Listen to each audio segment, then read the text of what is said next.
Good evening. Good evening. And welcome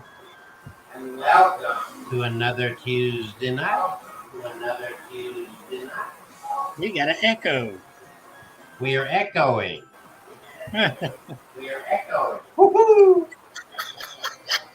Woo-hoo! I'm in a vortex. in a vortex or a vortex? Oh my goodness. We've got 54 days, 5 hours, 2 minutes, and 58 seconds. 7 Halloween.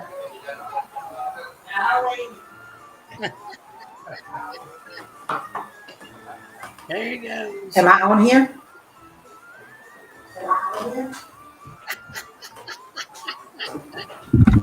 We got All some right, so we echo. are live. The fact that I look spooky. At least some of us are alive. Who knows? The I see person something there on behind me in Capricorn. that box may not be alive. I see something there. Maybe I'm So a ghost. she is a ghost. She's ghosting us tonight. A ghost with a piece of hair that comes out every once in a while. What are you doing? I Picking your am a nose on ghost. the screen. It's because of my hair brain. He's showing everybody his boogers.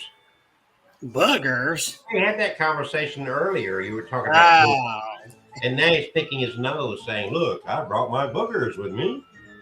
I did pick my nose. I'm just sitting right here. Nose picker. Mine's itching. Anybody see my finger go in my nose? Oh, well, What I does it mean when your nose itches, we're going Kevin? to go ahead and start our show. We are live. We've been we've doing our weekly Halloween countdown as our favorite holiday comes upon us in less than 2 months now. So Yeah, it's next month. we are getting close, and I'm going to stop that. We know where we are.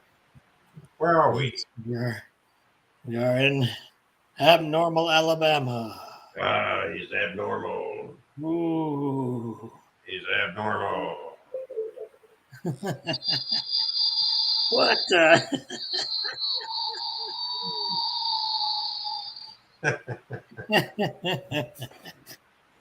And if you don't like that, Can you guys hear me? Yeah. Okay. He's got Because I've Frankie. got like a major delay. I'm going to log out and come back in. log out and Okay. log back in. There we go. Now his eyes are lit up.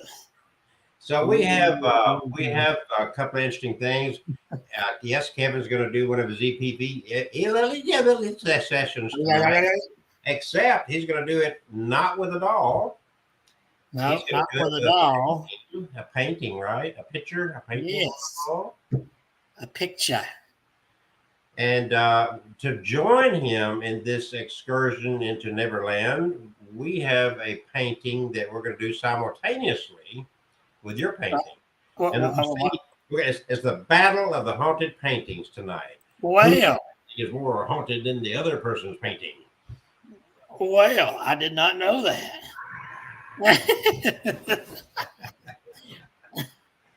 So good evening and welcome to another Abnormal Alabama. It's the 54 days to Halloween. We are moving right on along, and tomorrow I'm on the way to Destin to go to a beach wedding for the second time in a month for a couple of days, and they got to rush back to Birmingham and do another wedding in Birmingham out at Ross Bridge or across the street from Ross Bridge Resort. And it's a never-ending affair in the life of Graham and company. And we have Lady Cat Marie, who is a dead-looking angel. And I think I'll leave that one up tonight.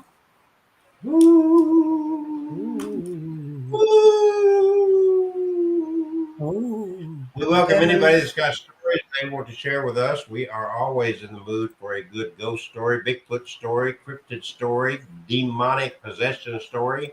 And we're going to talk about a lot of that tonight. Tonight, Kevin's got an interesting thing that happened in his family in the last few days, and he wants to share that story. And I think it ties in possibly with a painting that he's going to have this EVP session with.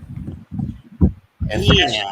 the way we're going to really start tonight's show. It's going to be very interesting, very fascinating. Then I'm going to share a story or two about some demonic possession material. And we haven't talked a lot about demons, though there's a lot of possessions, like the one below me there, the dark angel. Yeah.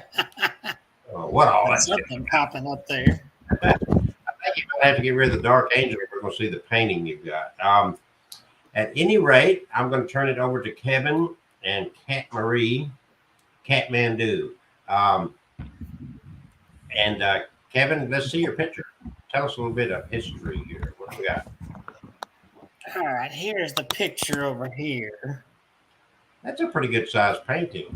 It is a pretty big painting there. Is that watercolors or what? I believe it is watercolor, or it might be charcoal. No. Looks kind of like watercolor. I don't know. I can't see the texture of it, but just from what I see, I thought it could be watercolor. It might be. There's a glass on top of it, and then Catherine's got her painting upside down. Yeah. The floor is now the ceiling. See, I do mine upside down too. There we go. Welcome to the abnormal world of upside down artwork. For some reason, my camera is upside down. That's okay. Just turn it around. Maybe you'll be fine. There we go. Let me fix it. Kevin's making me dizzy here. There we go. We got it. We got it inverted. We've got. Is that a candle reflecting it? Like that's okay. That's that spooky looking lamp. All right. So Catherine, tell us about your painting real quick before we get into the show. The really big deal here. I got gifted this painting, and you're gonna have to get in front of your camera or something. Your voice is not coming in too well. This is not working. Yeah. I said, okay. I said that. Is that better? That's perfect. Yes. Okay. I said I got this painting. It was gifted to me, and we're going to find out something about it tonight. I'm hoping we'll get some good stuff on it. Some real good stuff. Yes. All right. So you don't really know a lot about it, so you hope to learn something about it. Is that what I'm hearing? Yes. Okay. I'm going to move this a little bit over. This is a painting, a picture of a girl that's holding a doll. Oh, Hello. yeah, I remember. Okay. All right. And Kevin, what's yours about? What do you got there? Okay, well, I think it'd be interesting to first tell what happened this past weekend and lead into that. Okay, so I'm going to back out to give y'all more space. So, whoa, more space. Look at that. We're expanded now. So, my eldest nephew, Will, spent the weekend here because my sister's apartment, the air conditioning went out, and she was only given one portable unit to put in her bedroom. And so we decided, because my compressor went out on my central unit, and we just got it replaced today. And I had to put a window unit in my bedroom so I could sleep. that's what she got. Yeah. And hers just got fixed today too, finally. Oh. So he came over here to stay because he's autistic, and I don't think he deals well with the heat. So he came over and stayed in the guest room, which is right next to my bedroom. It has what they call a Jack and Jill bath that connects it. And there are some of my haunted dolls, and there are just a few, not many, which I thought at first was the cause. But he told me, Friday night went fine. And then came Saturday night, and then Sunday morning on the way to church, he told me he didn't sleep a wink. I said, "What's wrong with you?" He said, "Well, before midnight, he started seeing light flashing on both sides of his bed, like just bursts of light that he kept looking to see, and there was nothing there to cause it. And then he heard footsteps on the ceiling above him. Now, we have an attic, but it does not go over that part of the house. That part of the house is from the ceiling to the roof up there is narrow. There's no walk space, definitely not even any crawl space. but he heard footsteps, and he heard a low, deep man's voice say, "Will," said his name. And then he kept seeing the light flashing on each side of his bed. And then at midnight, he heard footsteps again. And after that, this all went on for about an hour. He didn't come out and let me know. And I was up. I didn't go to bed till a little after midnight. But so he said he didn't sleep a wink. He couldn't sleep after all that happened. And at first, I'm thinking, well, I guess one of those dolls in there. Oh, and I forgot to mention, there's a lamp sitting next to the bed on the nightstand in that guest room. And he said it flickered several times, like somebody was playing with the light switch, the little switch on the lamp. So I'm thinking first the dolls, and then I realized right on the other side of the wall, the guest room, the bathroom wall, there on the other side of the wall where the bedroom is where this painting hangs.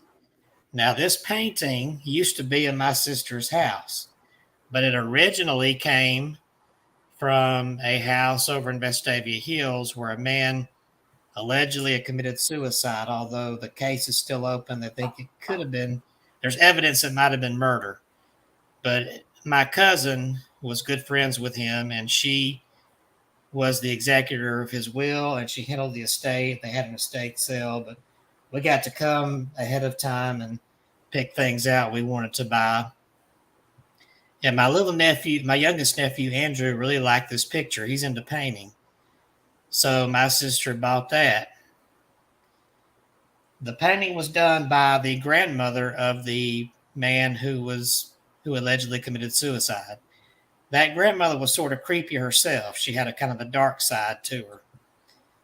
And I don't think she was practicing anything. She was just one of those kind of cold, creepy grandmas that didn't really like people and definitely didn't like children. So, and he never married, he never had children, though he had a partner that lived with him. But the grandmother is who painted this picture, and I believe it was watercolor or oil or charcoal, something like that. So Andrew was very interested in it. Well, they get it to my sister's house, and not long after, they started hearing footsteps in the attic and a deep voice coming from somewhere in the attic.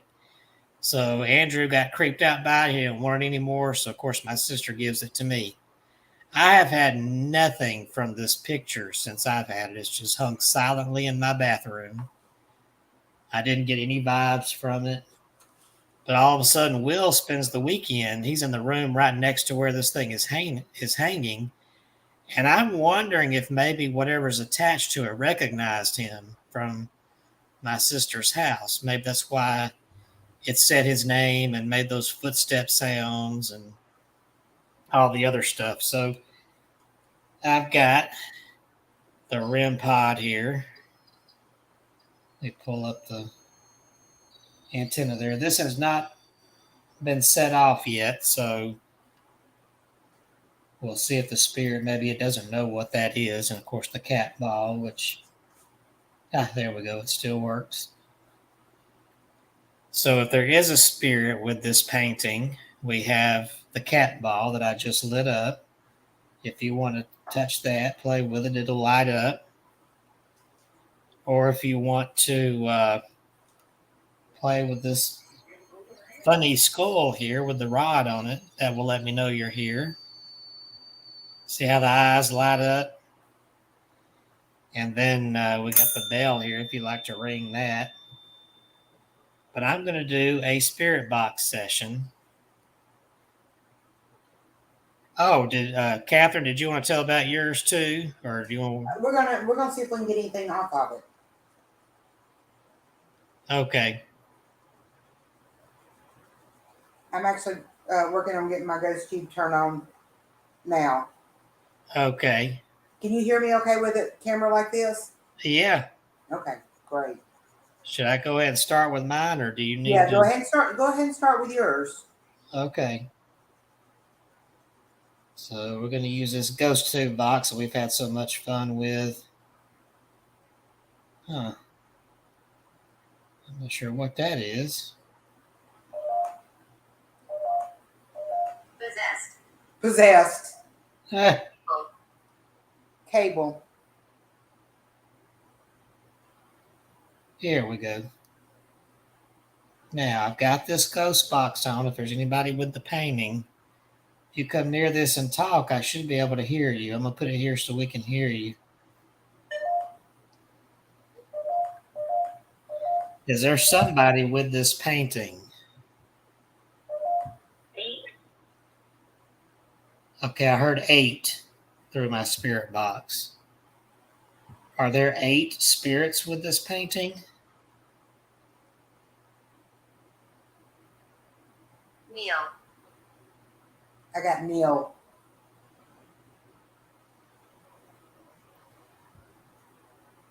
The woman who painted this picture, is she with the painting?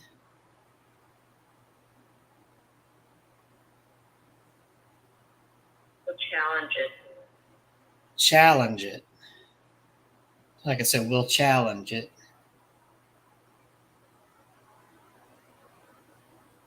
Is there something? Crying Jude. Kitchen. You. No, tonight. Okay, a man just said something on mine. I don't know what that said. That sounded like fountain or something.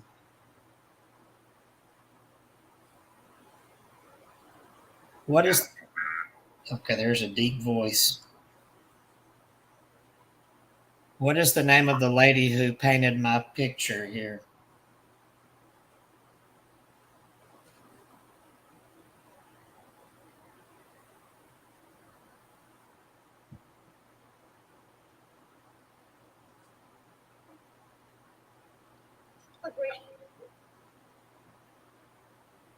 Okay, I heard a faint voice. Can you come closer and please say that again? Tell me the name of the lady who made this painting.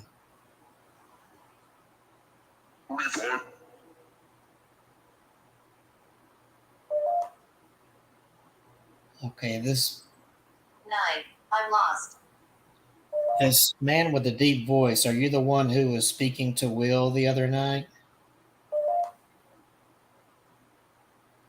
I'm lost.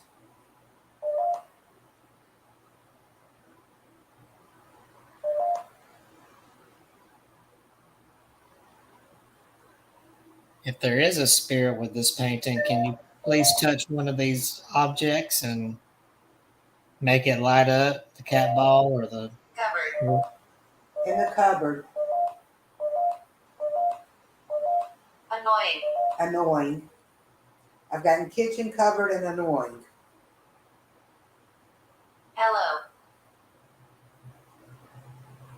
Hello?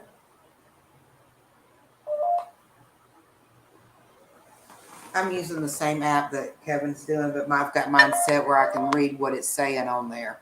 Y'all see that? I'm trying to do that. I've got mine for my closed captioning because I can't hear with the flip. Yeah.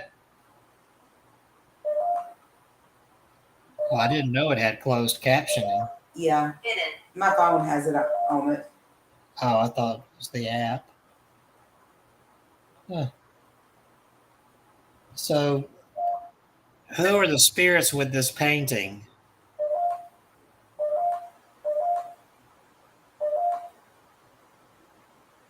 For some reason, I'm not seeing the comments tonight. Yeah, I don't see any. The one that's up there now is a generic StreamYard comment.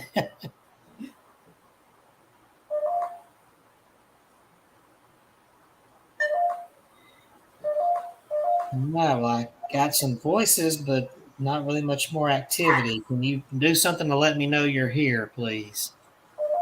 I got axe.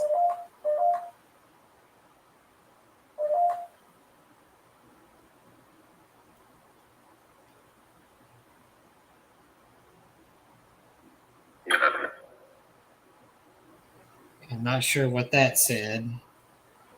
Is there anyone that wants to speak? Press. Comment. Something coughing on mine. I didn't see the first Yes. word. Yes, Coffin. Yes, Coffin. Is there anybody else that wants to speak in here? All right, there was a male voice came to mind, but I didn't hear what it said. Can you say that again, sir? Oh, now I got a little girl's voice. You can use either device.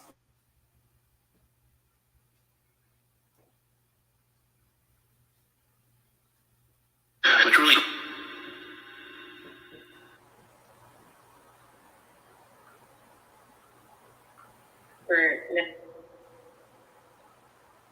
I'm gonna try this other one to see if it does it too. Nothing.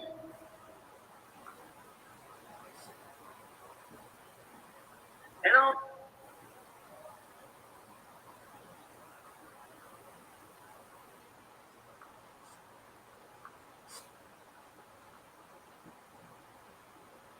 Tell me your name.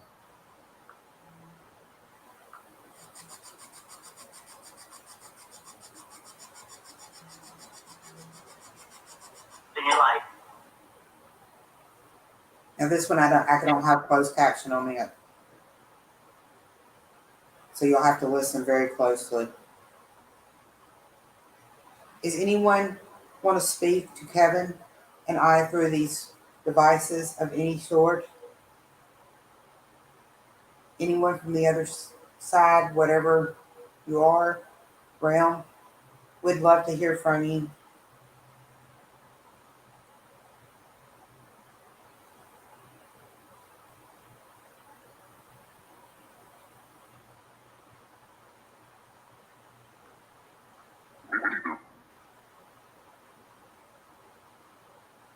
Was that you who spoke to Will and made the lights flash the other night?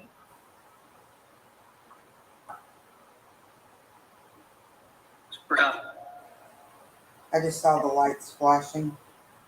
Forgot, he said. Did you recognize Will?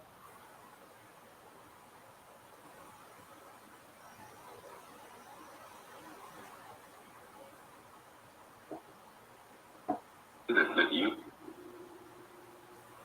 Will, is that you?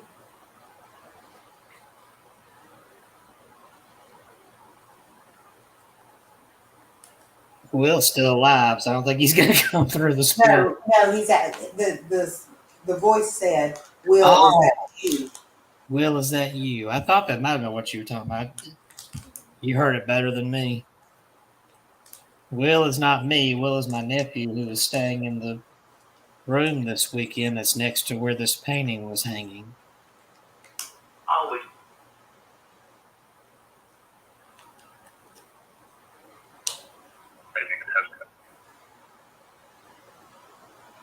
Audited. Whoa. They're getting active. Said odd something or other. Or oddity or something. They're getting very active. We haven't asked my painting anything yet either. So but we're gonna do that in a little bit. I'm gonna continue on yours. But Okay. I think we're gonna see. I mean, this is the first time this one's been on camera. This is the first time this one's been on camera too, right, Kevin? Yeah. So 40. 40, it said. Hoity. 40. Hoity. Oh, very. If you will give them just a moment, they'll come through. Well, I can ask your painting. Who's the little girl in that painting?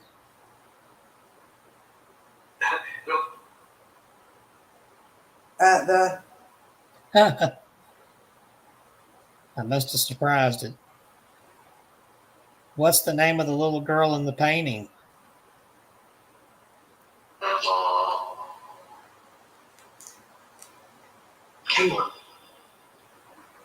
Yvonne. Yvonne. I wish somebody would tell me the name of the person with my, or the spirits with my painting.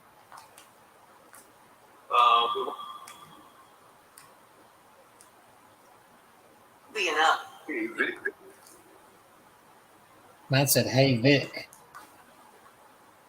Vivian?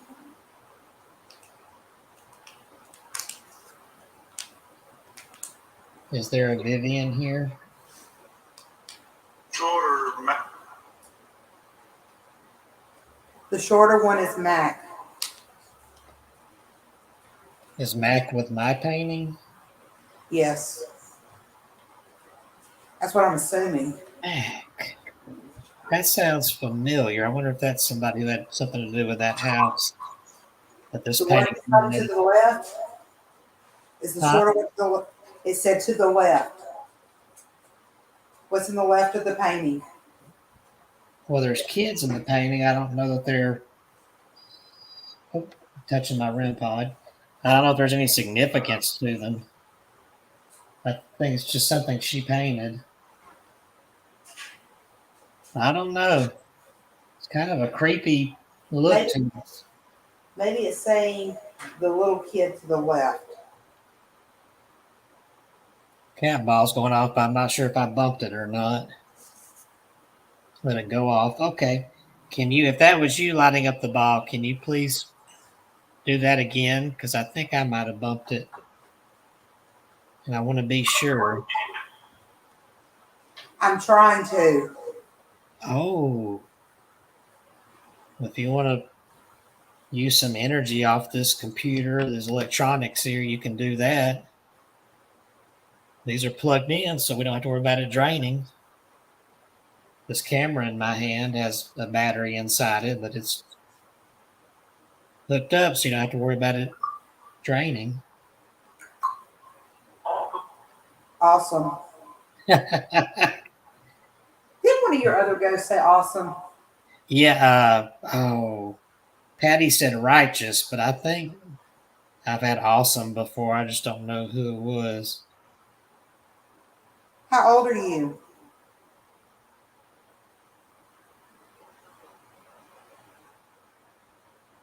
How many? 12? Are you my painting or Kevin's painting?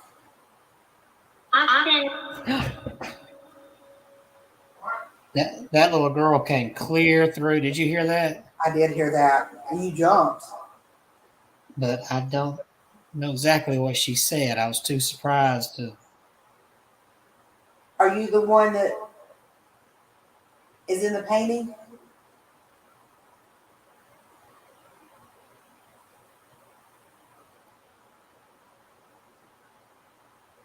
Because when we first got on, it said 8 spirits here. Yeah. How many kids are in that picture? 1, 2, 3, 4, 5, 6. Okay, my painting and my doll in this picture would make 8. Oh. So there may be a spirit with each one of them.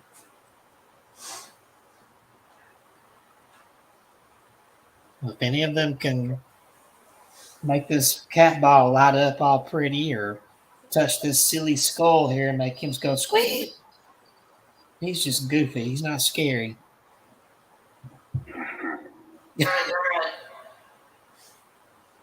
I got the deep inaudible voice, and I don't know what yours said. I couldn't understand because they came in. You can use both devices one at a time, though, please, okay? Someone named Kason's Fright just said hi on the chat, the comments. Hello. Hi. Hello.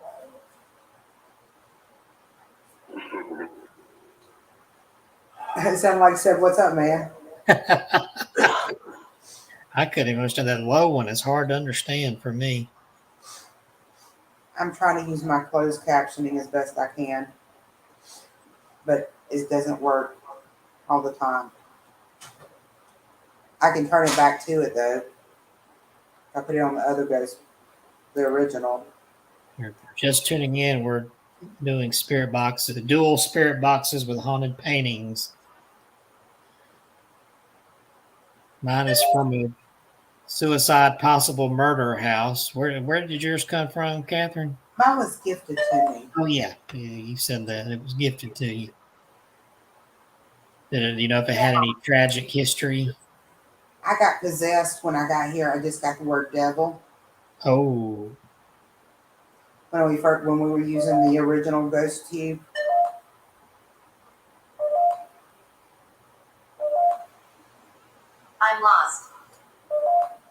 Where are you lost at? Toy. Barbara. Oh, your doll is Barbara? It said Toy and Barbara, didn't Over it? here. Over here. I'm assuming because it's over here to my right. Which one of y'all spirit boxes doing all this talking? Mine is. Well, Mine- they're both talking. Welcome, Case and Sprite, to Abnormal Alabama, where we have all kind of spirit activity. Who knows? Maybe even a demon or two. I hope not. Brandy. Hers is chattering. Mine's been talking, but I got that loud response from that little girl. It said Randy. Yeah, I heard Randy. I'd love to see one of these devices light up, or if you could ring that bell. 2. 2. What? Is it counting down? 2, 1. It said what? Oh, what? What is this? This is a box for you to talk into. This is your way to communicate with me and Kevin and the whole world. Burnt. Burnt? Where were you burned?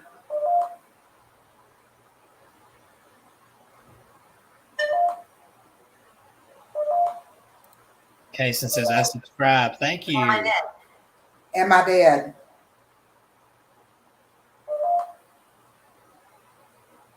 What is this? What is this? Am I dead? What is this? What is what?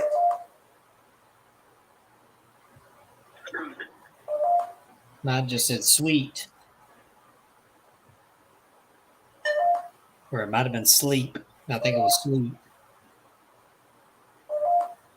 When mine beeps like that, that means there's a spirit close trying to communicate.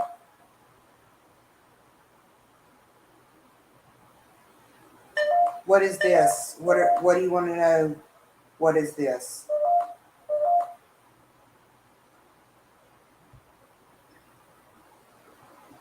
We're doing a live show. If you need to know that, we're just showing off these paintings and seeing if any of you want to speak. Okay, I can read. I'm gonna read back over the words that it said tonight. Okay. Press coffin, yes. Devil, I'm lost. Toy, Barbara, over here. Randy, 2. What is this? Burnt. Am I dead? And what is this? That is a cat toy ball. If you see that little red button right there, you touch it, it will go off. Yeah, just touch the ball like that. See how I made it go real pretty? Just do that, and we're just got to wait for it to stop. Now you can try it.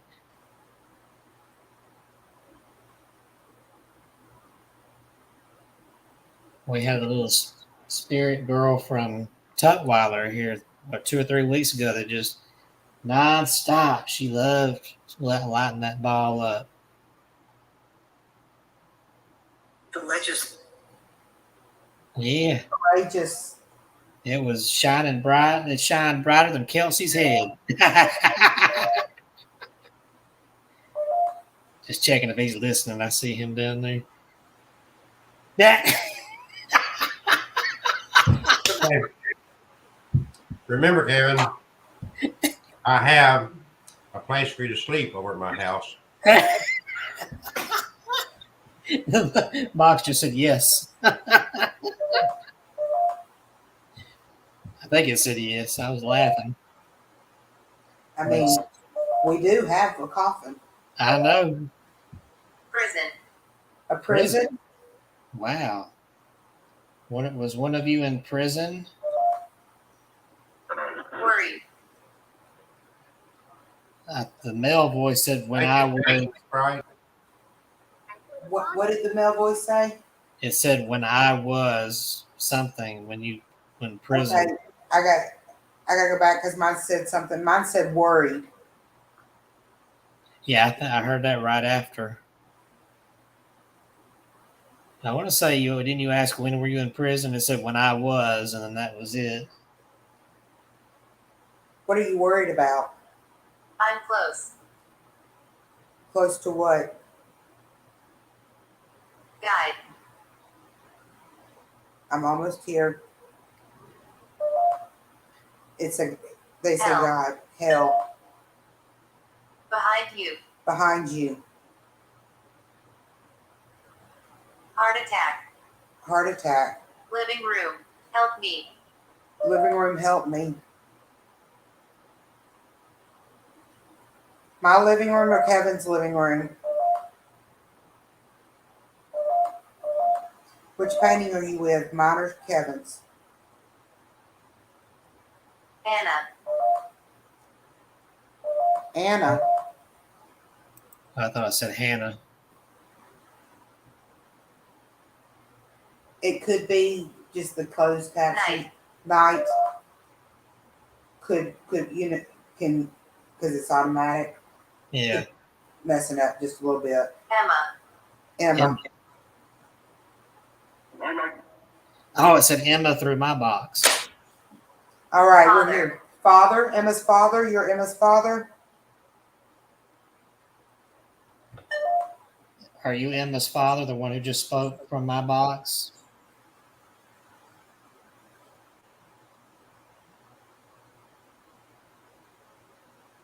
Are you Bobby LeMay? Toy. Stop. Toy stop.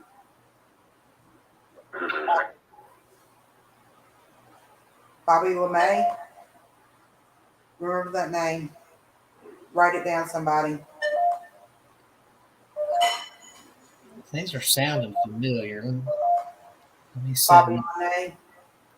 I don't know. Yeah. Who is Bobby LeMay?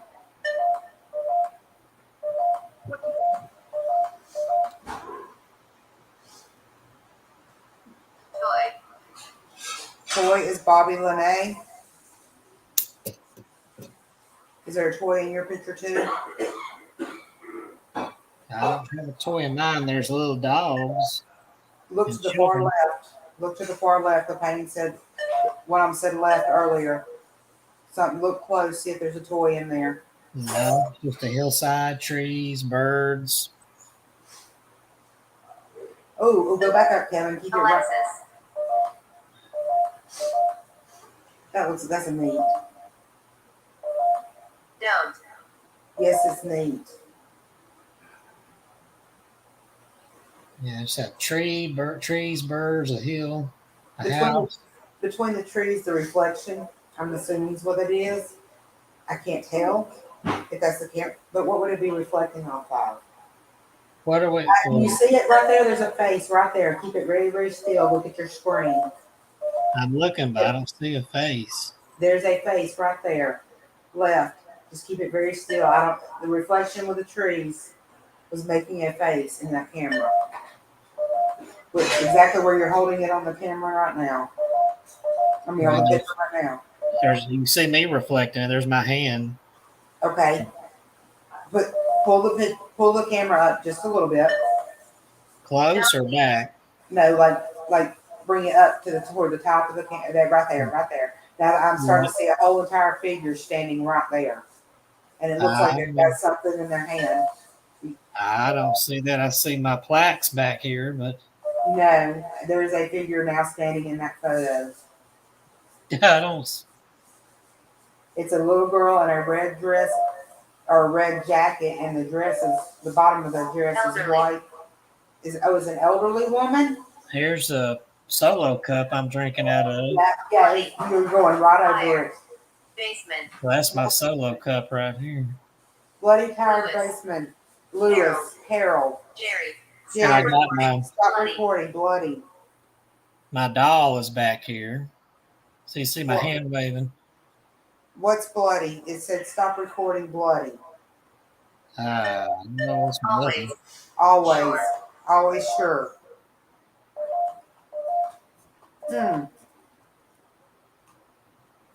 I'm getting freaking chills running down my legs, like Oh, no. something's. Ugh. Ooh. You didn't have to do that, but no joke. Well, nothing has lit up the devices here. I still would love to see that. Would love to see you touch the skull. Please touch the skull. Light up the light. I'm close. Okay, come on. I know you can do it. You're close, please.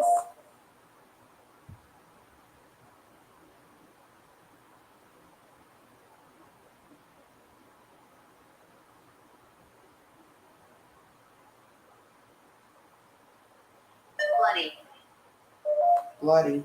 Boy, there's sure is something bloody somewhere. What in the world is? Go back up to the picture. I can see the look. I'm assuming it's going to be the old lady because it said elderly. Can you get right where bring your camera in? Like push it closer to the painting.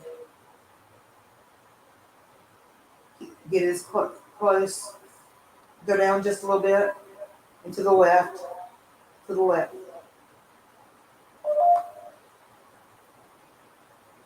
It's getting darker. You see her? I don't see anything. But it's only on that reflections there on all the thing. But this right here is like creating an actual stinking image.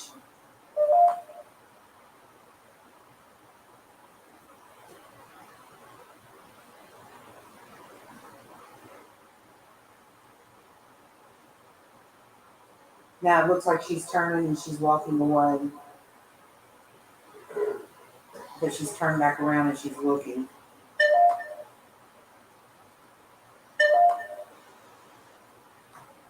The rays that are coming off the painting. God.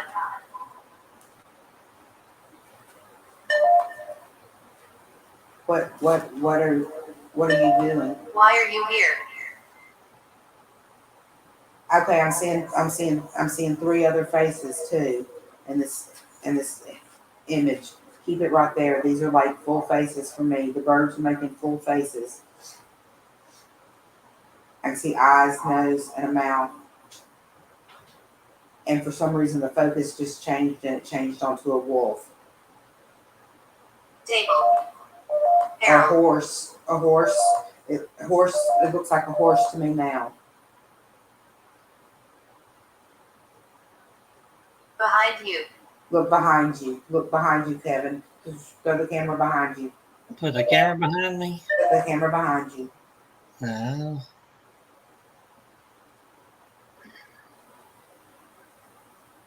I don't think there's anything. There we go. Back there. Okay, put it. Nicole. Stop recording. Nicole, stop recording.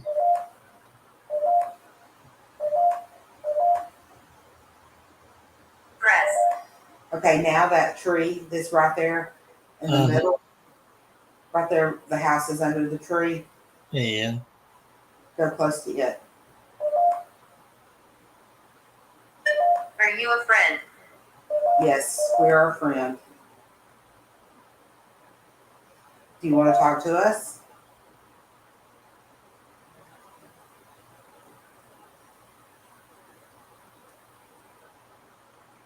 There's a little spirit. Take your camera and go closer to the right, just a little bit closer and to the right. Jacket. The jacket. Which one's got a jacket on it? I don't see the jackets.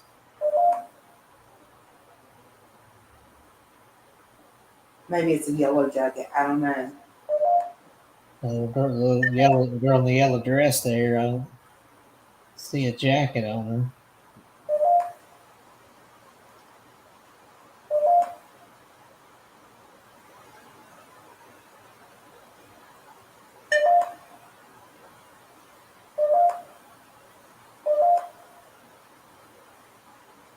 Maybe they call them jackets in another language or something, like another.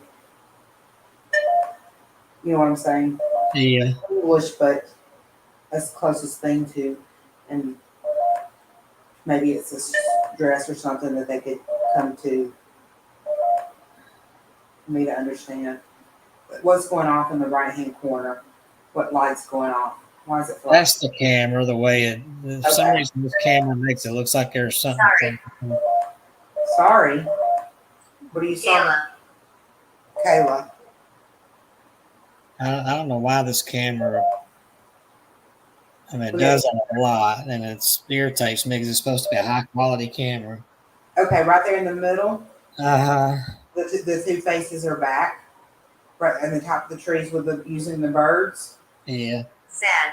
What should I do? It does look like Leave they're me crying. alone. They almost look like they're skeletons now to me. I thought Those it three said, were- what should I do? What should I do? Yeah, I thought it said, what should I do? Dennis. It's okay. Island. Island. Is that water in the picture? We've got the whatever's happened. Somebody's been burnt in a Hello. basement. Hello. Are you another? Who are you?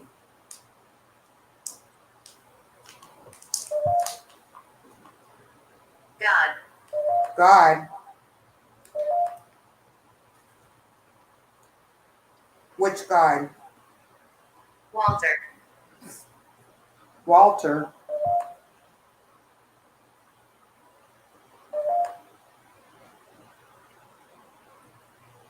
Which item Guide.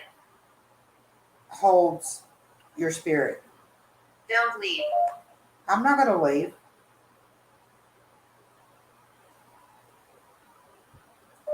Why shouldn't I leave?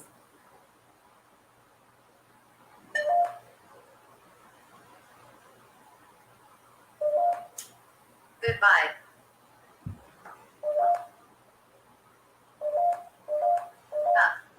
Are you saying goodbye to us? No, I think they were saying goodbye to another spirit. Oh, my box has been quiet. Guy, can someone say something on Kevin's box? It's just like mine. I don't know if any spirits are here with me right now. With this painting here. Okay, to the left where we're top left, Uh-huh. go in between that tree. See that tree, that tree in the back there? Uh-huh. Go in right there. Yes. Is that you?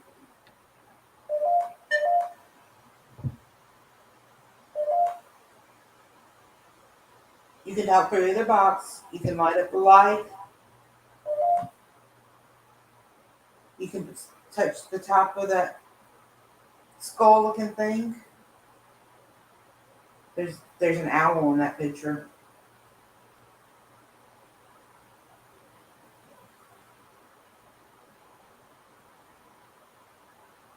An owl is my spirit animal. It looks like a plane is down.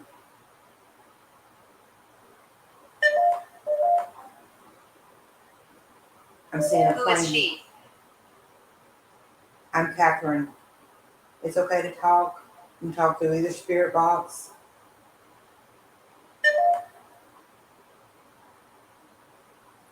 At my house or at Kevin's house, either spirit box. Andrew. Andrew, are you the pilot of that plane? Andrew is my youngest nephew who Hello. Andrew is Kevin's oldest nephew.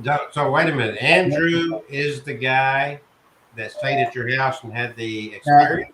no, that's Will, the oldest nephew. My youngest nephew is Andrew. He used to have this picture and it creeped him out. Okay, so that picture came from Andrew. Yeah, No, it originated from a house of a man who supposedly committed suicide, but they think it might have been murder. Okay. And my cousin was running the estate, and she let us come over and pick out stuff. And my nephew Andrew picked this out, and it creeped him out because they were hearing footsteps in the attic afterwards. And then when Will stayed this past weekend, I think whatever's with this painting recognized him, so it made the footsteps and the voice and all that. Happy. It's a happy. What Happy. should I do? Okay, I'm gonna ask you some Billy. questions. Billy, do you remember the guy's name that committed suicide? Flames. Flames. We've gotten burned in flames several times. Billy, were you on the airplane that crashed? Are you the pilot?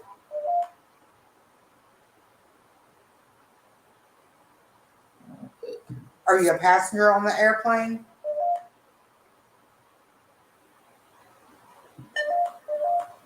Wasn't there a recent airplane crash? Like today? Yesterday? Royal. I haven't heard. Royal? The guy that threatened to crash. the No, plane. there was a plane crash today. No.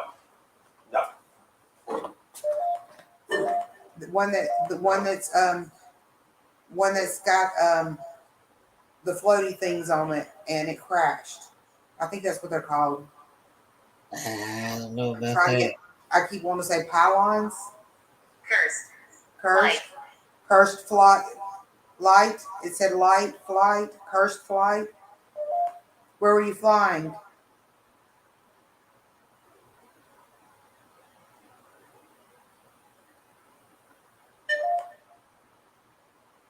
Where were you flying to? Can you say that? Sorry. Light. Sorry, flight. Where am I? You're in the next dimension. Whatever you believe in, whatever makes you happy. It's in the cupboard.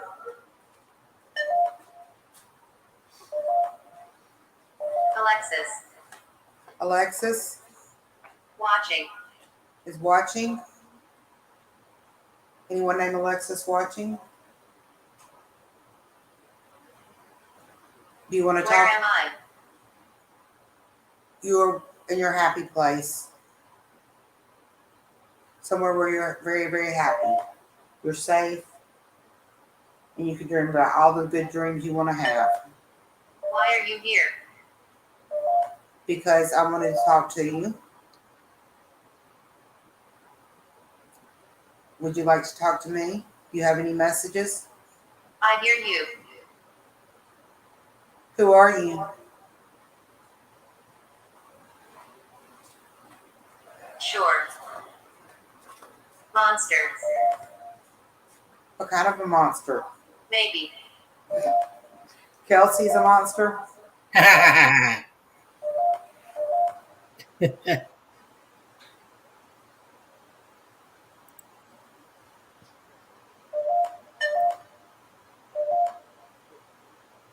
Who's here?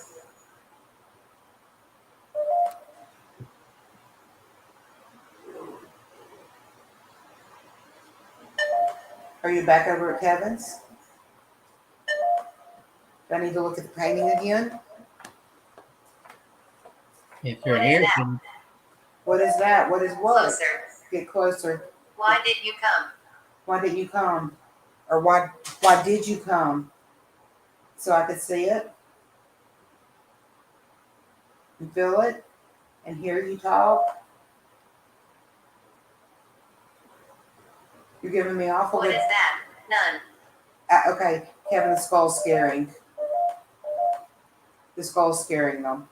okay, so I didn't get rid of the Yeah. skull. Yeah, get rid of the skull. We're gonna put the skull away, okay? Heaven. Oh, did that just say my name? I heard it, but I couldn't tell what it said. It sounded like it said Kevin. Leave the skull on. Put it under the table. They want you to leave the skull on. Here. Wait, Here. so I put it back or what? No, you put it on. Just put it on the floor, out of the side of the picture, and they might touch it. They want it there in case they can do it. Okay. And they want the cat ball to stay on too. Good grief, that's a lot of. I know it's demanding. Okay, there's so many of them. So Slow I put down. Slow down. thing down there. Slow down. Okay. All right. I can hear you in my head, but I want you to put it on here, okay? Put it on there.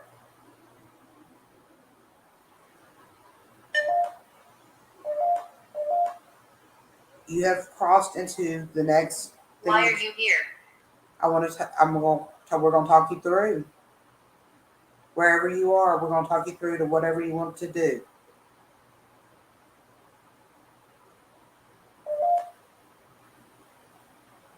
I can zoom into the picture here. Are those kids on ice skates? No, they're just walking. I don't know why that hill looks like it's got a bluish color, but I think our next spirit's going to be something along that lines.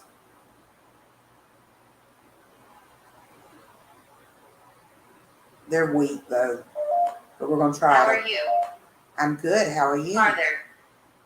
Farther. Farther. Are you skating?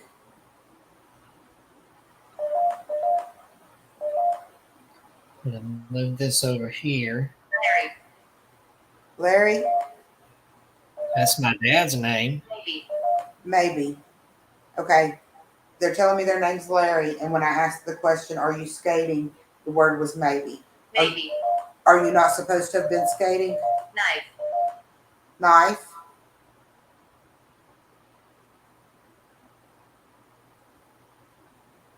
Were you fishing? Maybe on the ice? I'm seeing ice skates, and ice skates represent Niece. a niece.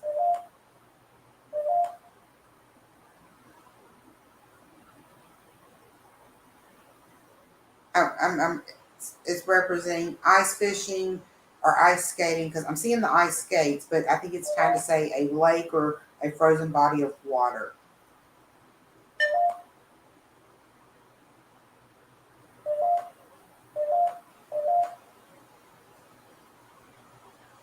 What are you doing? Heaven. You're going to go to heaven? Heaven. You're going Night. to heaven Are you tonight? sure that's not saying Kevin instead of heaven? No. It's, I don't know. It's just how it's coming. It may be saying heaven. I think you, besides just reading what the phone interprets it, I think you have to listen very carefully. It sounded like heaven on my end. I don't know.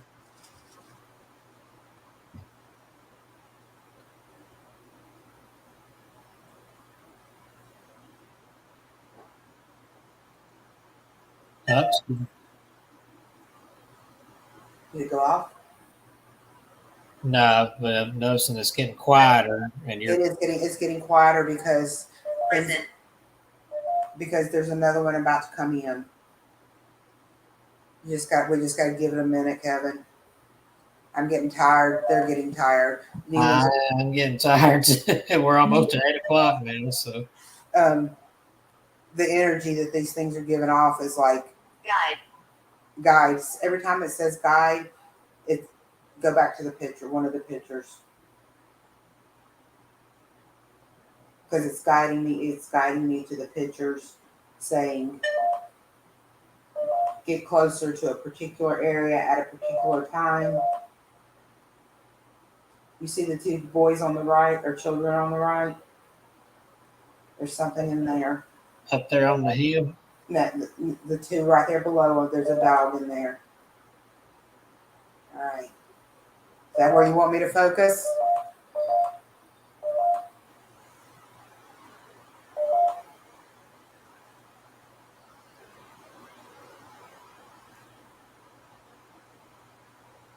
I'm giving you a minute.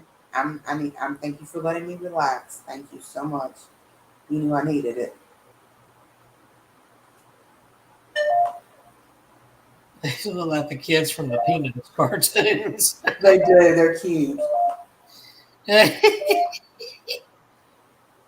I don't know what she was or who she was thinking of when she painted this. it's a very interesting. It's got, I don't know if we're like seeing maybe past things that are, or there's just a lot of spirits from different lives that maybe have passed through something of an element that's in this painting, because some of the visions, bloody miss. Oh, a bloody miss. There's a bloody miss. Okay, I like bloody misses. Coffin. Okay, Alan. your name is Cold. Alan Cold. Alan Cold what? Cold is possibly a last name. Who is he? Who is he? Okay, so I got it wrong. It's Alan Cole. Alan Cole. Alan Cole. Alan Cole. Write that down, somebody.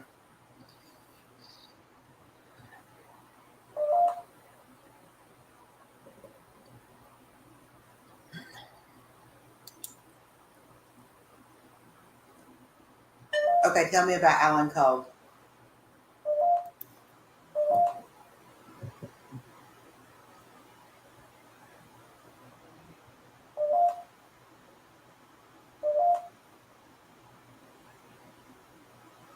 Thank you for the rest. I'm good. Go ahead.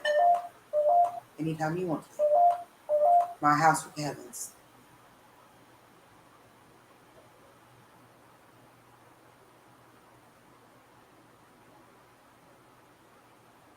Alan Cole.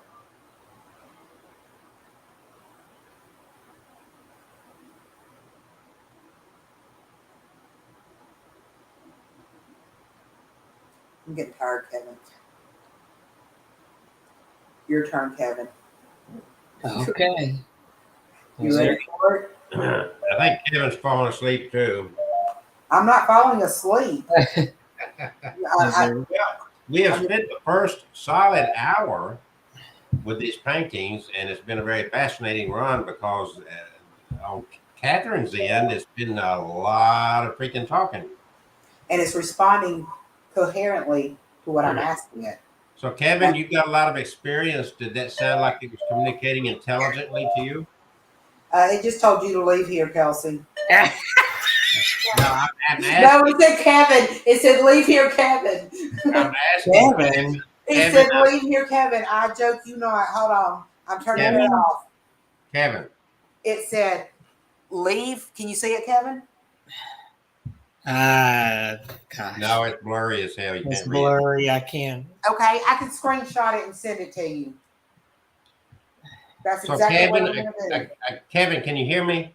Yes, I can. Okay, so your experience with this, do you feel like you had intelligent conversation going with this tonight? I believe so. It's all over the place, though. I don't know. It sounds like it was most of it was about my painting, but it was coming from her end, which Uh-huh. every once in a while something would come through here, but it was mostly coming through her end. Mhm. But it was about my painting. So there you go. It did say leave. It says, who is he? And then leave here, Kevin. Well, why do I need to leave? I live here. No, You're I not think any longer. That's been, you sold your soul to the spirit. I think they're saying leaving here, going to Kevin. No, that's not what it said. It's read it. Leave here. Who is he? No, you're not feeling It what they're says, I'm saying. reading 3. Who is he? 2. Leave here, Kevin. That's what it says. I'm reading it. He's That's right. reading It says Coffin and Cole. And I don't know who Alan is. Well, maybe it's. She said she's feeling like it's trying to say leave here and go to Kevin. No, she's trying to interpret stuff. No, okay, that's probably, yeah. Kevin's trying to beg that painting from you, Catherine. That's what, Kevin, you're trying to get my painting. Your painting. Maybe that's what my painting is saying, is leave here, Kevin. Oh, it wants to come to my house? No, it's saying Get away from me, Kevin. I'm staying with Well, Heather. I am nowhere Or near it's- you, so you or- don't have to worry. Hold on. I'm gonna turn it back on. I gotta turn that back on because I had to send that. Or it's saying leave here, Kevin. Saying not get this painting. Hmm. You're right, Kevin. What? And also, thank you for taking it on for a minute. Let me find this ghost box again.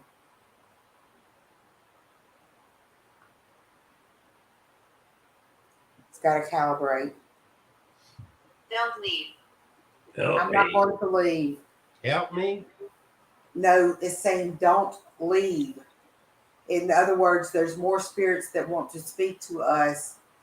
Kayla. Kayla wants to come through now. Okay. Grandfather.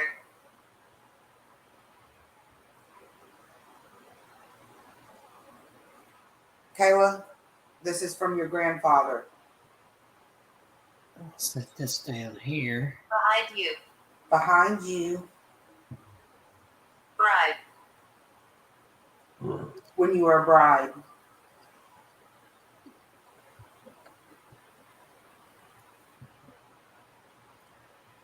I think he was standing there behind you. He had his hand on your back that you felt, and he said you look beautiful, and he wanted you to know that he was there with you on that particular night. There's yours, Kayla. Grandfather, are you done? Well, who is Kayla? I have no idea. Bride. She's the bride.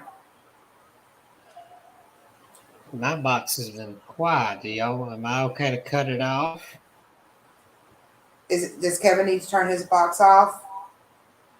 They'll come back, Kevin. They're just not quite as strong right now there. Change. Change. They're wanting you to relax, Kevin, and take on your role.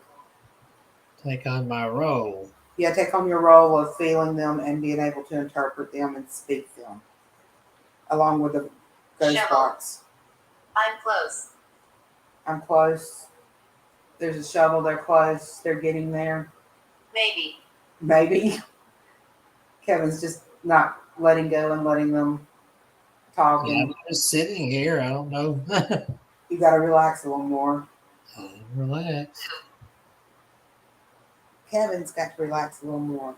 Or you got to relax a little more. Which one of you? Never. Never. Okay. Kevin, you got to relax a lot more. None.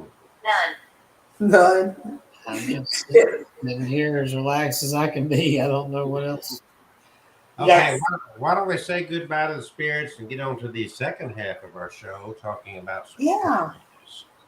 Sounds like a good idea.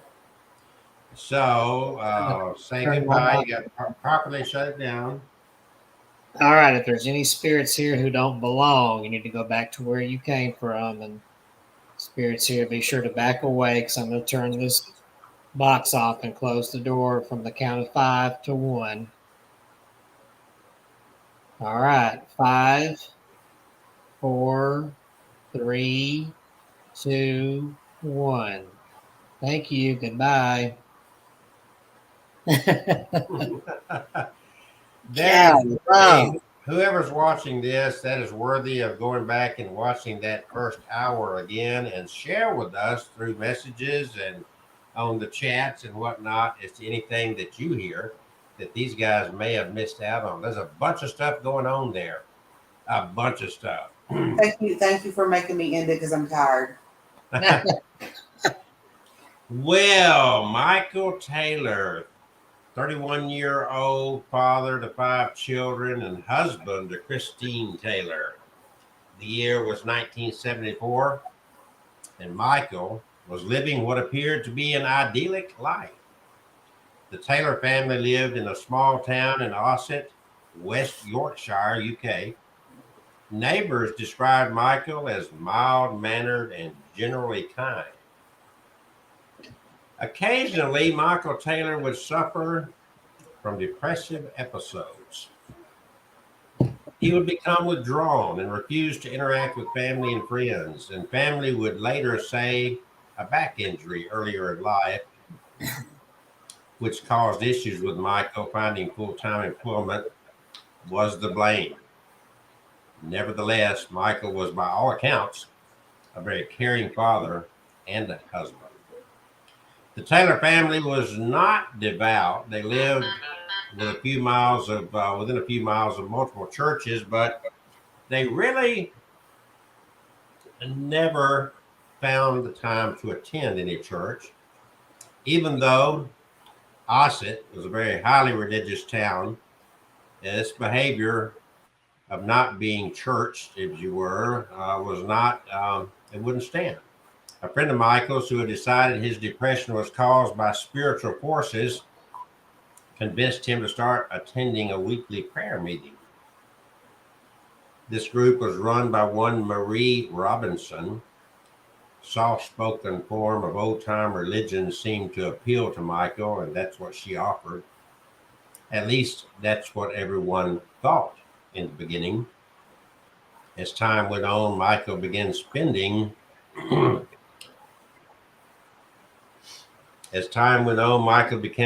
began spending a ludicrous amount of time with Marie. At first, he just threw himself into the prayer group, going to every meeting and all functions they held. And he quickly fell deeper in Marie's teachings, attending the meetings where group members were exorcised and demons were cast out with what they called the power of God. Marie began offering private meetings to Michael, and during these meetings, Michael and Marie would sit across from each other and make the sign of the cross over and over and over, sometimes for over 8 hours. They believed that doing this would nullify the evil power of the full moon. To the other members of the prayer group, it was clear that Michael had fallen head over heels in love with Marie. His time away at church and private prayer meetings were starting to be noticed in his home life. And when he wasn't around Marie, he became withdrawn, sleeping into deep, dark depressions. He had become sullen and argumentative and would lash out at his family. Christine had a suspicion that the prayer group wasn't doing Michael any favors and that his private meetings with Marie may have been less than pious. During the next prayer meeting they attended, Christine openly confronted Michael about his time with Marie.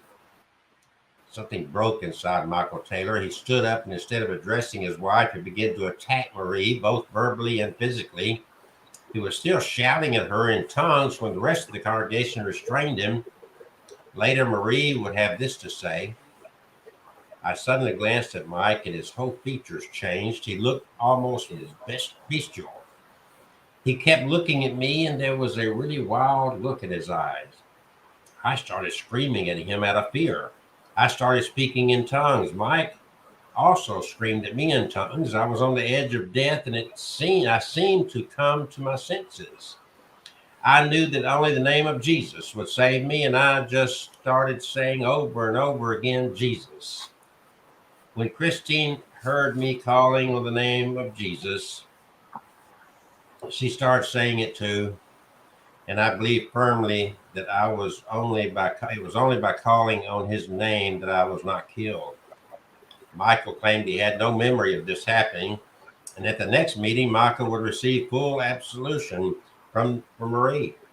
Still, his outburst had not gone unrecognized. People were talking, and none of it was good. A local vicar called on a group of ministers and declared that Michael was currently suffering from a demonic possession and would need an exorcism. So on October the 5th of 1974, Father Peter Vincent and Reverend Raymond Smith met Michael at the St. Thomas Church in Galber. The prayer group was also in attendance, and over the next 8 hours, they would perform the sacred rite of exorcism. Michael began thrashing, convulsing, and spitting and had to be tied to the floor of the church. A crucifix was jammed into his mouth, and he was completely soaked with holy water. The next day, 8 a.m., October the 6th, the priests couldn't continue. They were exhausted and by their admission had cast out more than 40 demons from Michael. The priest said the exorcism would have to be finished at a later date and advised Michael not to worry. They had only left but 3 demons to be exorcised: murder, madness, and violence. Michael and Christine were told to go home and prepare for part 2 of the exorcism. At 9:45, just an hour and 45 minutes after the exorcism, police patrolling the area where the Taylors lived discovered a gruesome sight: a man shambling through the streets, completely naked and covered entirely with blood. It was, of course, no other than Michael Taylor. Yikes. The officer that had found Taylor rushed to his home, only to find more police officers were already there. Neighbors had heard noises and the police were called. The officer approached the house but was waved off by an exiting criminal inspector. "You don't want to see this one, son. I've seen nothing like it before, and I've seen a few. It's the wife. She's got he's ripped at her son. It's right a mess in there. There's not much of her left. You don't want to see it." Yeah. After saying this, he doubled over and vomited in the yard. And upon entering the house, officers were met with what some would later call the worst crime scene they'd ever worked. Michael had brutally attacked Christine, removing her eyes and tongue before ripping her face off of her skull. He then strangled the family dog. Then, after the dog was dead, he ripped out its eyes and tore it limb from limb, throwing them around the house. The house was covered wall to ceiling in blood. Michael, who was at this time receiving care in a nearby hospital, was arrested. He never provided a motive for killing Christine. "Released, I am released. It is done. The evil in her has been destroyed." So what happened? Was Michael Taylor possessed? The defense didn't think so. He laid blame squarely at the feet of the prayer group and the priest who did the exorcism. He stated that the group exasperated an already cracking mind. He cast doubt on the possession theory by calling it neurotics, feeding neurosis to a neurotic. At trial, Michael was acquitted by reason of insanity. He received psychiatric care for 4 years before being released back into the public. So what do you think? Was Michael demon possessed? Or had a neurosis? Was he neurotic? What do you think? Possessed. You think he was possessed? Maybe, especially with covered in blood and Running down the street naked? naked. That sounds like the devil made me do a story. That guy, he wasn't naked. He had clothes on, but he was found wandering down the streets covered in blood after he murdered and didn't know that he had murdered. Well, so after that story, what have you got for us, Kevin? Ooh, what have I got? Let's see. I had some haunted hotel stuff up here. This one kind of creepy. If you're ever in South Carolina, there's a place called it's in Charleston. And they got a lot of places there, a lot of bed and breakfast places, and a lot of hauntings and ghost tours. And this one is the Battery Carriage House Inn, which was founded in 1670, so it's been around a long time. Old building. And according to the stories there, the inn has 2 resident ghosts. One is known as the Gentleman Ghost, so you got a good one. But then on the opposite side, you have something that might not even be human. It's called the Torso Ghost. So you think something demonic. I was thinking about that as I was looking through these. Now the gentleman ghost, and you can stay in any room in this carriage house inn and you might just get haunted. Don't think it's just certain rooms because they can appear anywhere. The gentleman ghost, if you're lucky, he'll appear, is well dressed and only shows himself to female guests. Oh, he likes to lie down beside them while they are sleeping. If a guest discovers his presence and cries out, he quickly exits through the nearest wall. It is believed to be the spirit of a college student who killed himself by jumping off the roof of this very building. The torso ghost is a scary sight given that he has no head, torso only. He does not reveal himself very often, but when he does, he gives guests a real fright. He appears wearing a gray uniform and has been heard moaning as if he is in pain. Some Confederate soldiers had to blow up an ammunitions cache before retreating so that Union soldiers couldn't get their hands on it. One of the soldiers involved died during this mission and is believed to be that torso ghost. He is usually seen sort of hovering over the foot of the bed in room 8. There have been so many reports over the years, including ones from people who did not even realize they were staying in a haunted room.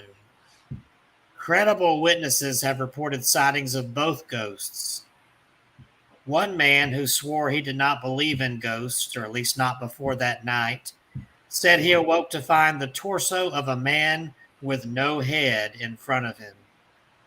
He said that it was barrel-chested and wearing several layers of clothing. Thinking he was dreaming, he reached out and touched the garment. He recalls that it felt coarse and that he heard raspy breathing that turned into a moan when he touched the man's coat. The presence disappeared. Even though it did not harm him, he sensed it was not a benign entity. Reports of the gentleman ghost are more common. He is of average build and has no distinguishable features. Sometimes he will put his arm around a female guest. Other times he simply lies down a few inches away from the sleeping guest. This only happens in room 10. Some guests have tried to record their stay only to have strange things occur, such as blurred images and malfunctioning equipment, just like what happened during the stay of the writer of this article.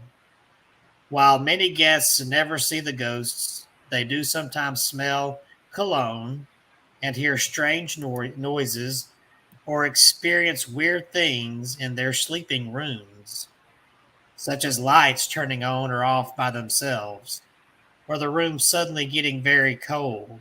This can be in any room of the inn. One couple had such a scary experience that they left in the middle of the night. They threw on coats over their pajamas and quickly checked out without explanation. The next morning, a maid found the nightstand Bible underneath one of the bed pillows. This historic property is located in the heart of the historic district. It has 10 rooms and 1 suite. Rooms 8 and 10 are reportedly the most haunted, but any of the rooms might have an experience. Additionally, several companies offer haunted Charleston tours that will take you by this location. So, any of our female watchers out there, are you courageous enough to go spend a night in this hotel and see if that gentleman ghost puts his arm around you? Or that torso ghost, that just sounds freaky to me. It's the whole thing is just totally fucking. I mean, freaky. Oh my gosh. We are already, man, I tell you what, those paintings took up our time tonight, didn't they? Yeah. It's already 20 something after 8 o'clock. This day is going. Going on. Well, What's great was great. What was great was all the wonderful visuals I was getting out of the painting and the what reflection was Yeah. reflecting off of it and creating the shapes and the images, and they were coming through. I just can't tell you how wonderful that was, and then getting actual responses on the. Kevin's was involved for a while, but you then need for to some grab reason it stopped over here. you need to grab that video and get it on TikTok and whatnot. Just the first part of that, yeah. Yeah. So, Yeah. let's go into our next story. Trying to cram in a few of them here before we run out of our time. We're going to go back. Clara Germana Selly was born in 1890. She was a devout Christian girl who in 1906 was believed to be possessed by a powerful demon. Claire was orphaned by her parents as an infant and had attended the Catholic school since she was 4 years old. Not much is known about Claire's childhood, but she was raised in the arms of the nuns at the school, and she was raised by the church. She was baptized as a child. The only life she knew was that of St. Michael's Mission. She was known by her peers and the nuns of the school as an ordinary girl. She gave no reason for suspicion of possession. While her confession wasn't taken too seriously, her strange and erratic behavior began to worry the priests and nuns of the school.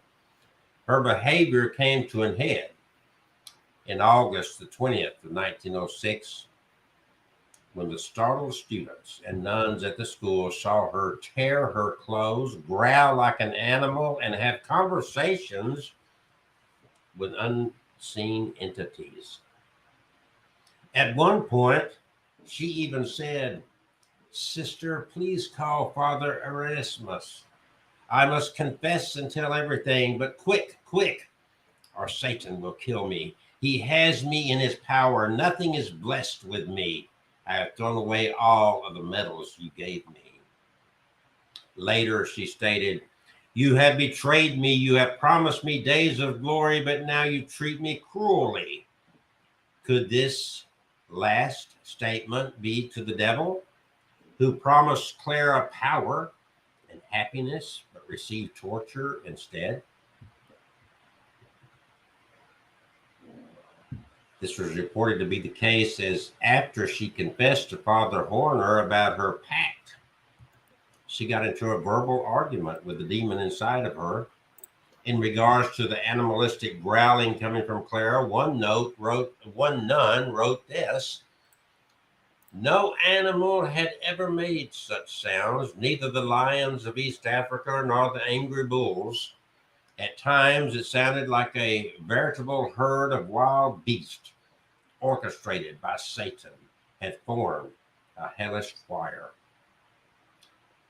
Clara's strange outburst continued on for weeks. Nuns reported that her skin would burn when sprinkled with holy water, and she would lash out with Bibles, crosses, and other sacred items or objects entered the room with her, even when they were concealed from her sight. She also developed what was described as clairvoyant abilities, where she was able to describe in detail the personal lives of those around her. Several nuns also came forward stating that Clara had learned to speak and understand several foreign languages in which she had ever been taught. She also possessed inhuman strength, overpowering even the strongest priest when they attempted to restrain her during these outbursts. Another report told by many witnesses was that Clara began to levitate 5 feet in the air on a daily basis, her clothes sticking to her body as she rose, defying the laws of gravity. It was reported that only after she was doused with holy water would she be brought back down and temporarily snapped out of her possession. Others stated that Clara had the ability to turn into a snake-like creature, her body as flexible as a serpent as she slithered across the floors of the school. She even bit a nun on the arm and left teeth marks that resembled those of a snake's fangs. Many stories tell that Clara was completely intolerant of all religious symbols during her possession, but it was reported that Clara not only went to confession while she was possessed, but she also received Holy Communion. Either this occurred very early on during her possession, or the forces afflicting her were so strong that they were able to withstand the power of the Catholic Church. Anyone could see that the girl was afflicted by something dangerous and dark. Father Horner and another priest, Reverend Mansuetti, were cleared by the church to perform an exorcism on Clara. So on September the 11th, 1906, we're almost on that anniversary date, by the way, the exorcism was performed, lasting from early morning into the later hours of the night, a grueling process for both priests. During the exorcism, Clara's violent behaviors intensified, and she even tried to strangle one of the priests with his stole. The next morning, the rites were given again, with a possessing demon departing Clara's body after telling the priest that he would signify his exit with an act of levitation. And indeed, Clara rose 5 feet into the air as she had before. And this levitation occurred in front of an audience of around 170 people in the chapel. The priest then said that Clara had been cleared of the devil's influence. Just a year later, Clara claimed that she had made yet another pact with the devil, and yet another exorcism was performed that lasted 2 days. After the demon departed the young girl's body this time, witnesses reported an extremely foul smell filling the air. This was the last time that any disturbances were reported in regards to Clara, as no record exists as to what became of her in the aftermath. All that was told is that she was extremely embarrassed about the exorcisms and hoped that everyone would just forget the insanity of what had happened at the mission. She asked for forgiveness and dedicated her life to more humble pursuits.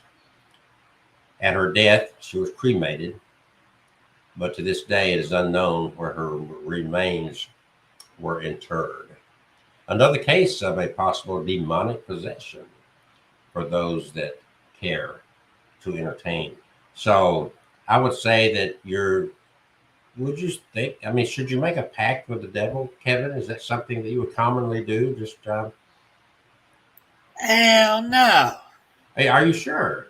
I'm positive. I don't know. I sometimes think that you already had a pact. I have not. How do we know I that? have Christ I have in made a Lord. pact with the devil. I mean, Satan You will were my lie. friends. The Bible says that Satan is the father of the lie. So how do we know you're telling us the truth? Hey, I have Christ in me. You just Oh, yeah. Now he's presenting I himself. know. Notice I how have he Jesus in presents me. himself as an angel of light, just like the Bible said he would. I don't know. I'm a Mr. little bit Fate. concerned. I'm just a little bit concerned. No, y'all don't listen to this. I Down don't here. know. I just don't know whether we should. I don't know. He just, yeah. Shall we take a poll? A poll. Shall people vote on whether we should believe Kevin? You can do whatever you want to. It doesn't change it. I mean, really? I mean, My Kevin? Satan's Jesus, and Satan can get behind me. Yeah, well, yeah, maybe so, but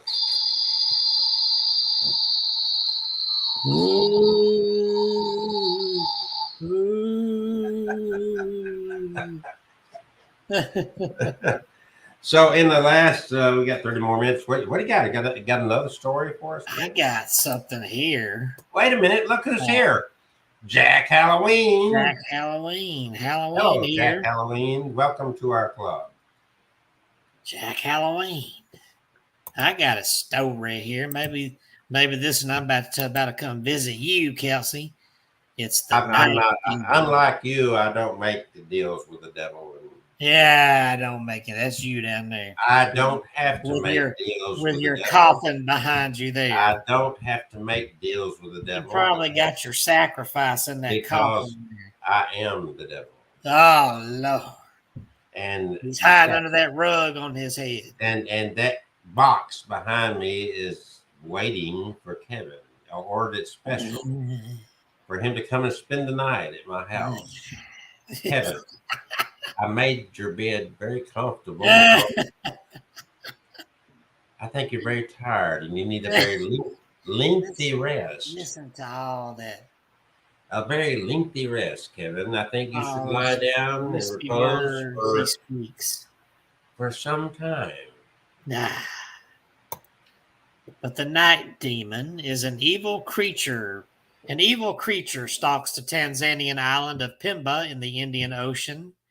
It can change shape, a bat sometimes, a human-like form to others.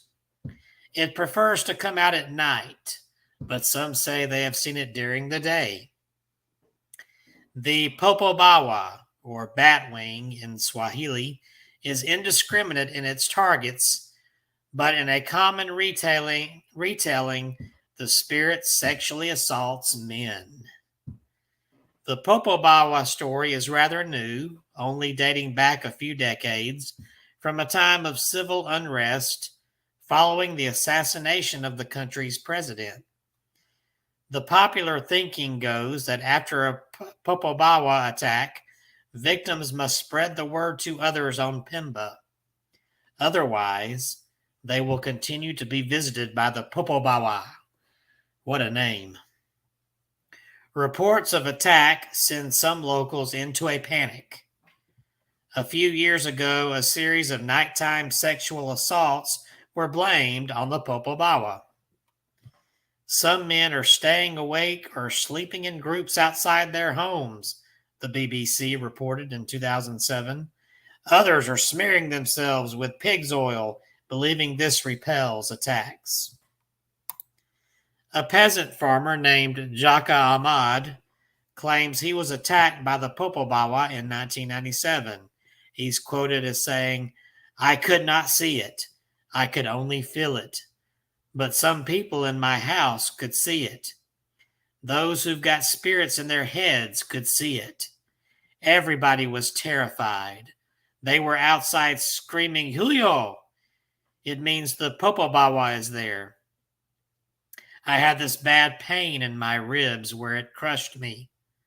I don't believe in spirits, so maybe that's why it attacked me. Maybe it will attack anybody who does not believe." That's the Popobawa. Looks like Kelsey stepped away there, so I'll share another one here from Japan. Oh, is he back? Oh. In Japan. No, I'm here. Oh, you're here. Okay. In Japan. Did I scare you, Kevin? A little bit. Especially with the creepy girl in your picture there. In Japan, the schools contain an infernal secret: the girl in the bathroom. If you go into the girl's bathroom on the third floor of the building and walk to the third stall, you might find her. You have to knock 3 times and call her name. A code switch reader named Jessica tweeted, "When you open the stall door, a little girl in a red skirt will be there." The little girl with the bob haircut is Anako-san. She wants friends to play with, maybe, or perhaps she wants to drag you to hell through the toilet. Depending on which part of Japan you live in, she may have a bloody hand and grab you, or be a lizard that devours you, according to the tweeter. Although I'm getting scared just thinking about her right now. Hanako-san has become a fixture of Japanese urban folklore over the last 70 years. The most popular origin story for the tale holds that during World War II, a schoolgirl was using the bathroom when a bomb fell on top of the building. The school collapsed on top of Hanako-san, who has been trapped there ever since. But Hanako isn't the only schoolgirl who haunts Japan's school bathrooms. Kashima Reiko, another young girl, was said to have been cut in half by a train. Now her disfigured spirit inhabits bathrooms, asking children who enter the stalls where her legs are. The legend goes that if Kashima Reiko is not satisfied with their answer, she will rip their legs off. And now Kelsey's back. I see him down there. Hey! Okay, What's up, real quick partner? before I forget. I got something to say. I want to talk. Oh. Okay, Kevin. Think back when we were having the spirit box meeting just a little bit ago. Okay. The Okay. little girl in the red dress. The little girl in the red dress. Uh-huh. I kept seeing a little girl in the red dress. Yeah. What was I getting on the spirit box? Okay. Something else in that story, but I can't remember right this moment. But you can go back and watch and put those two quite close together. I did not know you were going to read that. I did Ah. not pop in my head, and it was coming through the spirit box at the same time. And remember, I said, it was when I said it might not be in this language. Yeah. It could have been, and it came back through as jacket, and then I saw the jacket in the other picture over there, and I kept saying, Yeah. you know, little girl in the red coat, whatever, coat, jacket.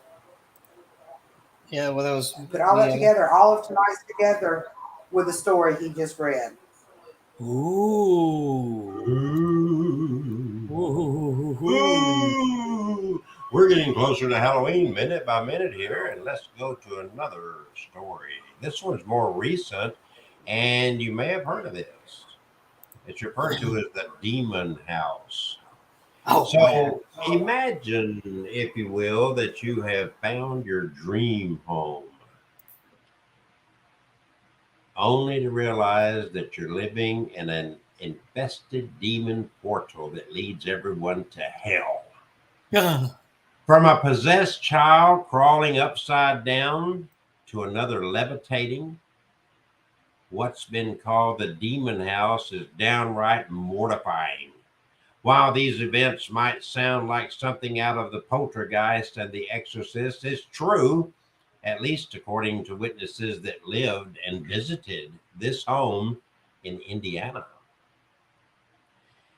November of 2011, Latoyle Amons, a mother of three, moved to a white rental cottage at 3860 Carolina Street in Gary, Indiana.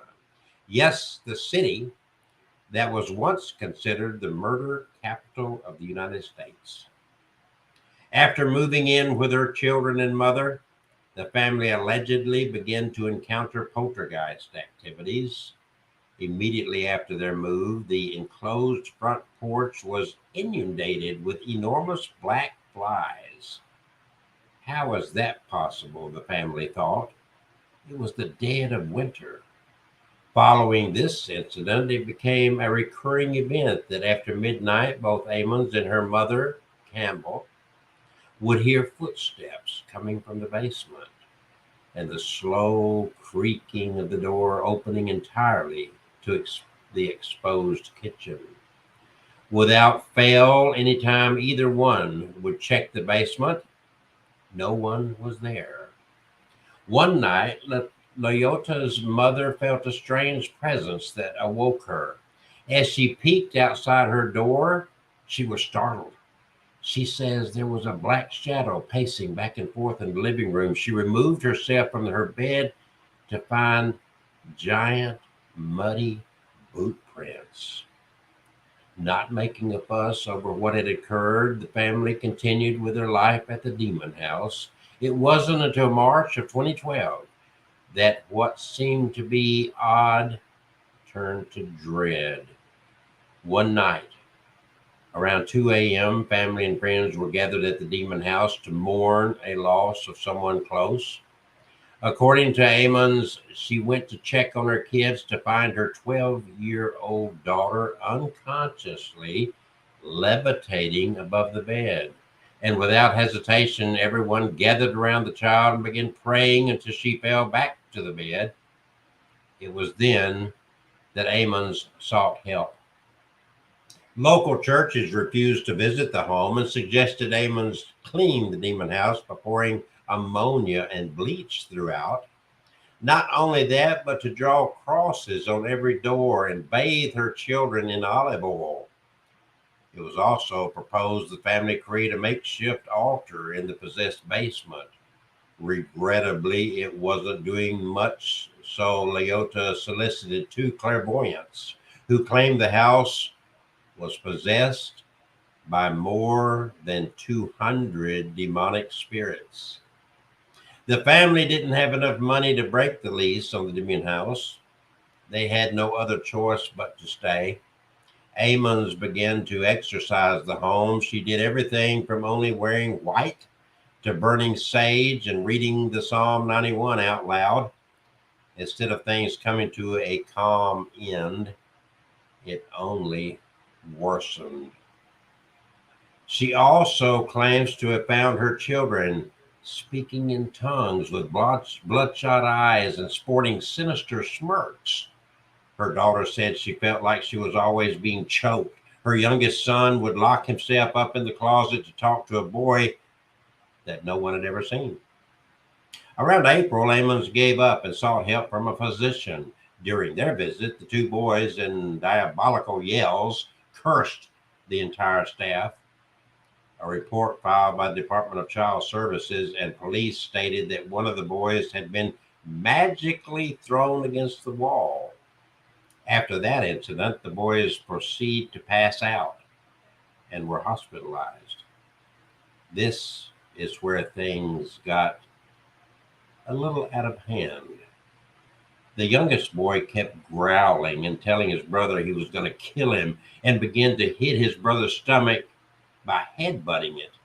Following that gruesome act, he allegedly walked backward up onto a wall, made it to the ceiling, and flipped over to land on his feet.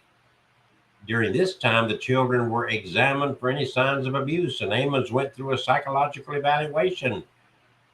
To everyone's surprise, nothing was found.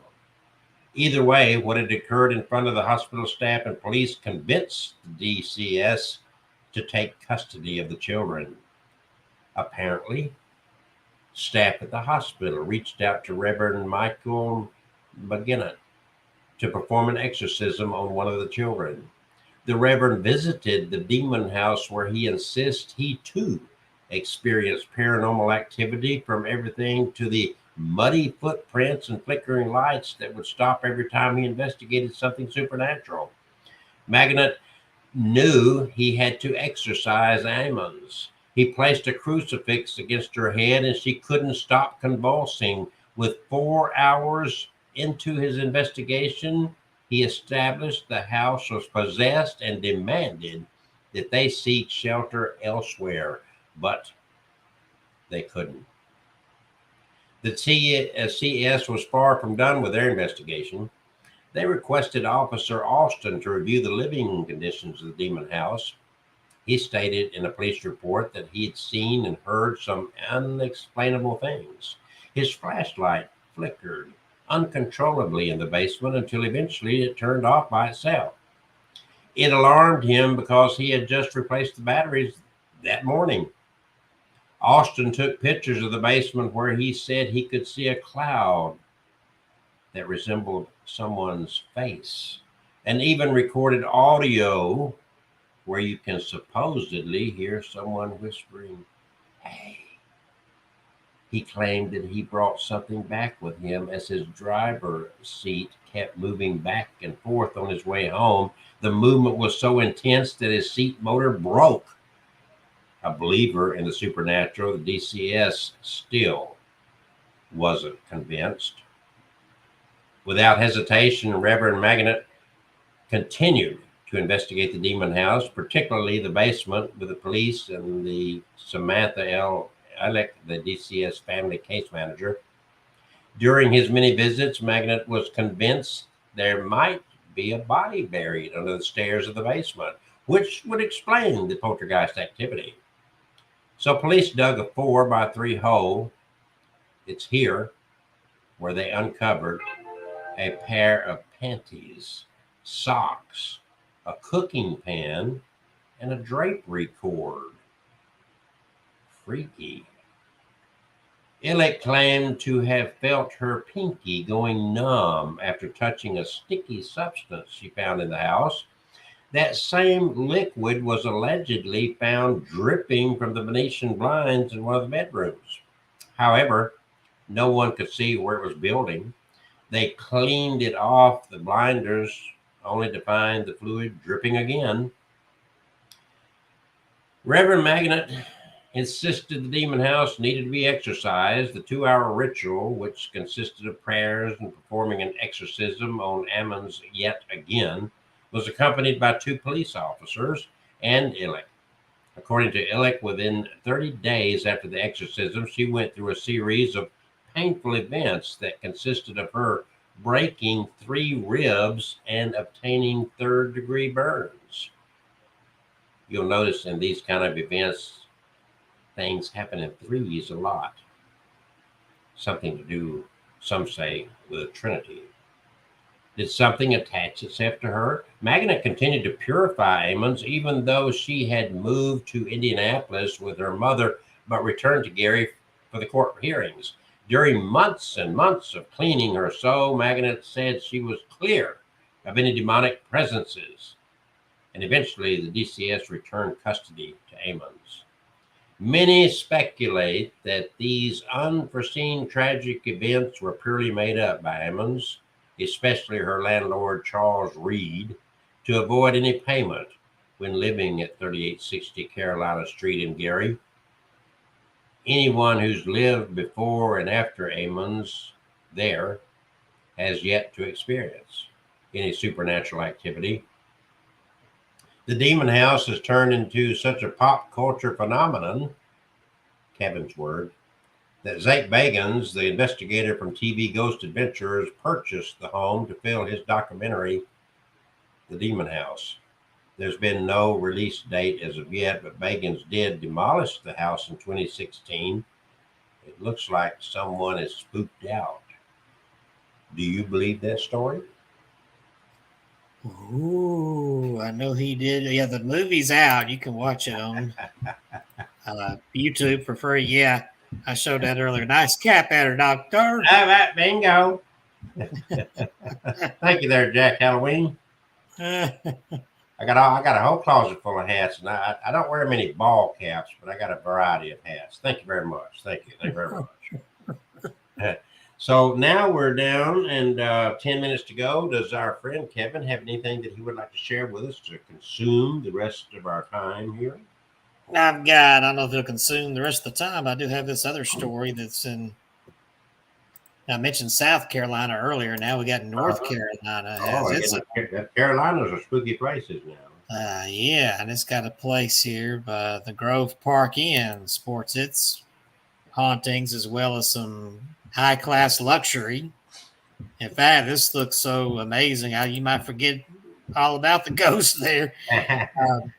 The historic Grove Park Inn was built by a man who got rich selling Chill Tonic.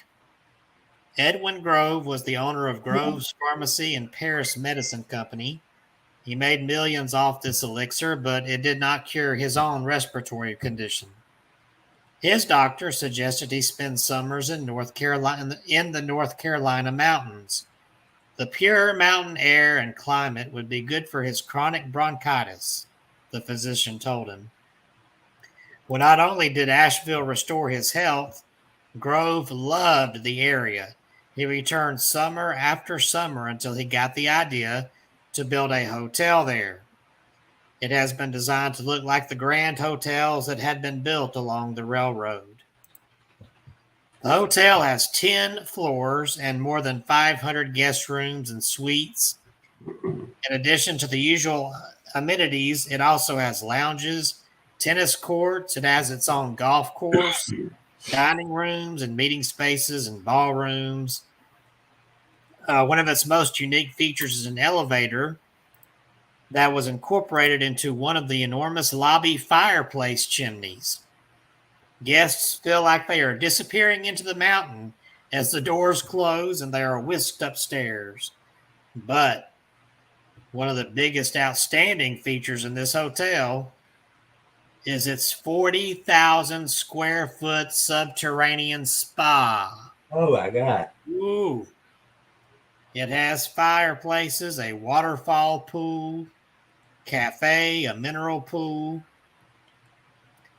and it's been selected by Travel and Leisure as one of the world's best spas.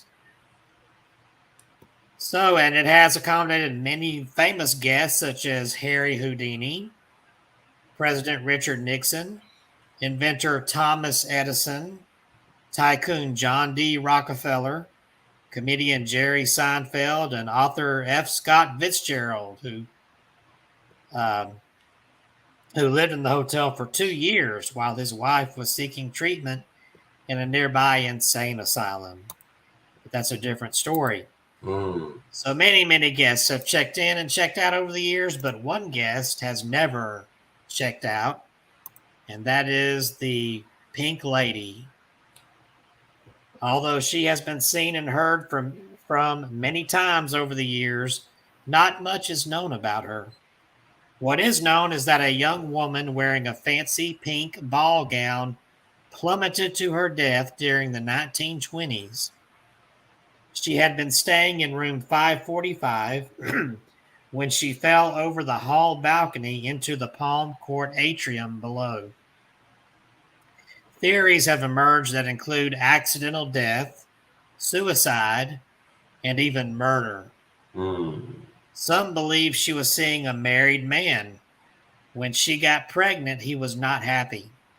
He may have pushed her over the railing to terminate his problem.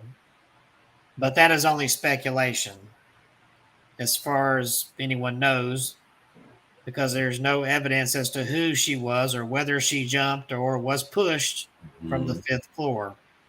What is indisputable is all the paranormal activity that has been reported over the years. Some claim to have seen a lady in pink, while others report that it is more of a thick pinkish smoke that resembles a wispy figure rather than an unmistakable female being. Most have felt an unseen presence rather than see it, such as something sitting on the bed or behind them in the hallway. The elevator is often summoned to the 5th floor, but no one is on there when the doors open. Lights turn on and off. Closet doors are opened and closed, and blankets have been pulled off of guests during the night.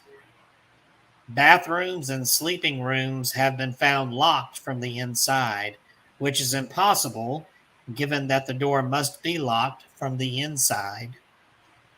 Employees and guests have reported cold spots and strange sensations while in certain areas of the hotel.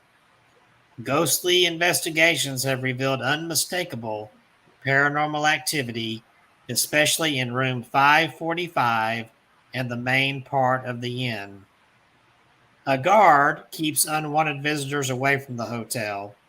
So if you are not a guest and do not have a spa package booked or dining reservation, you will not be permitted to enter the premises.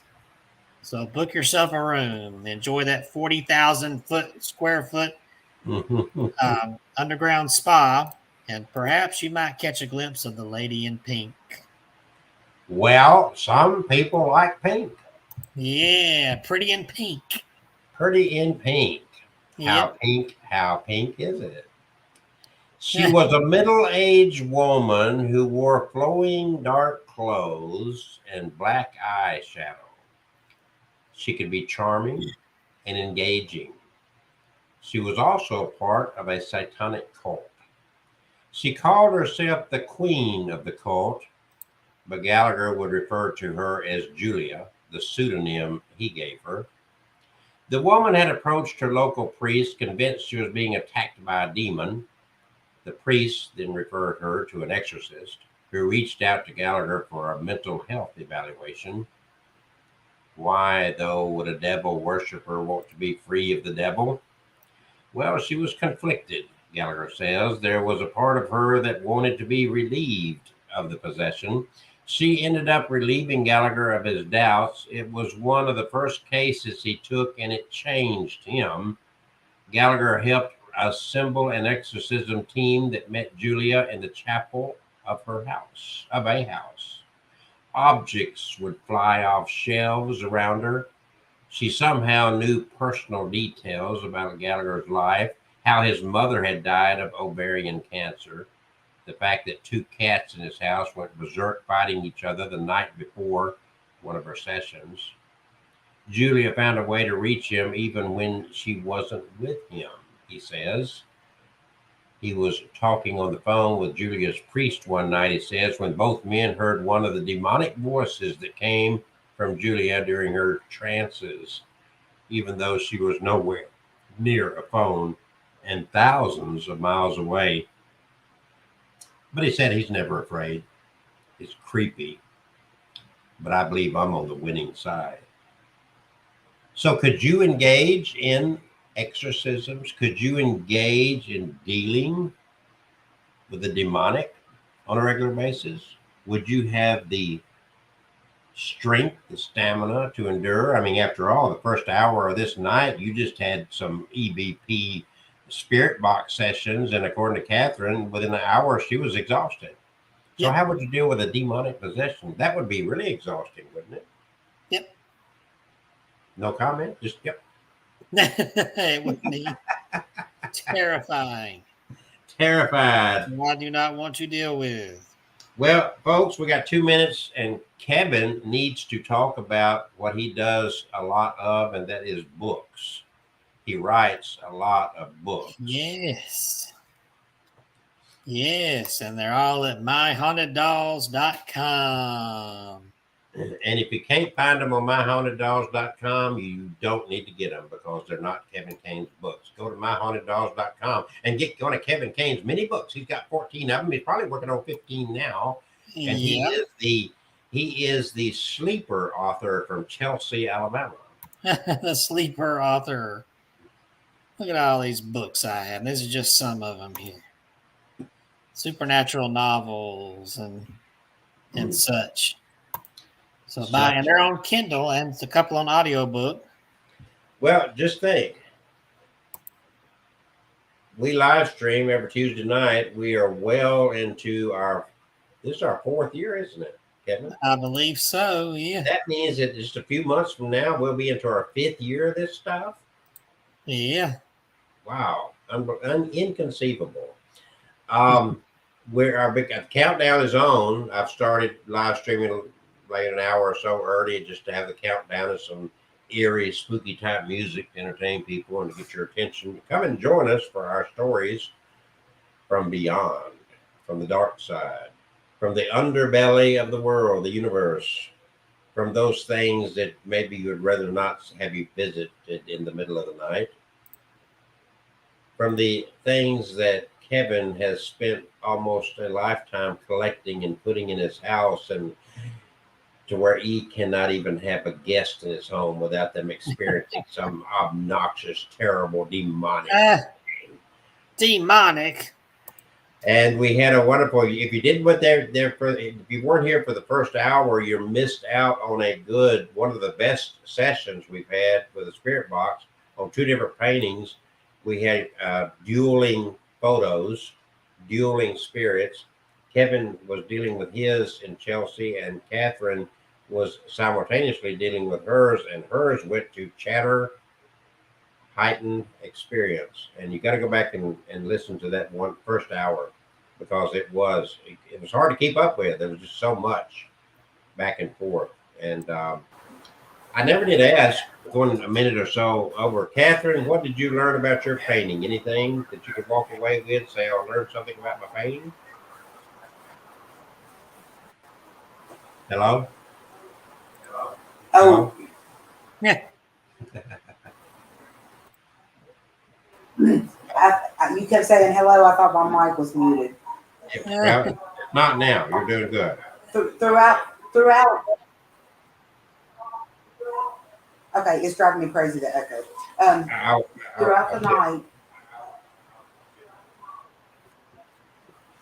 Okay, better. Thank you.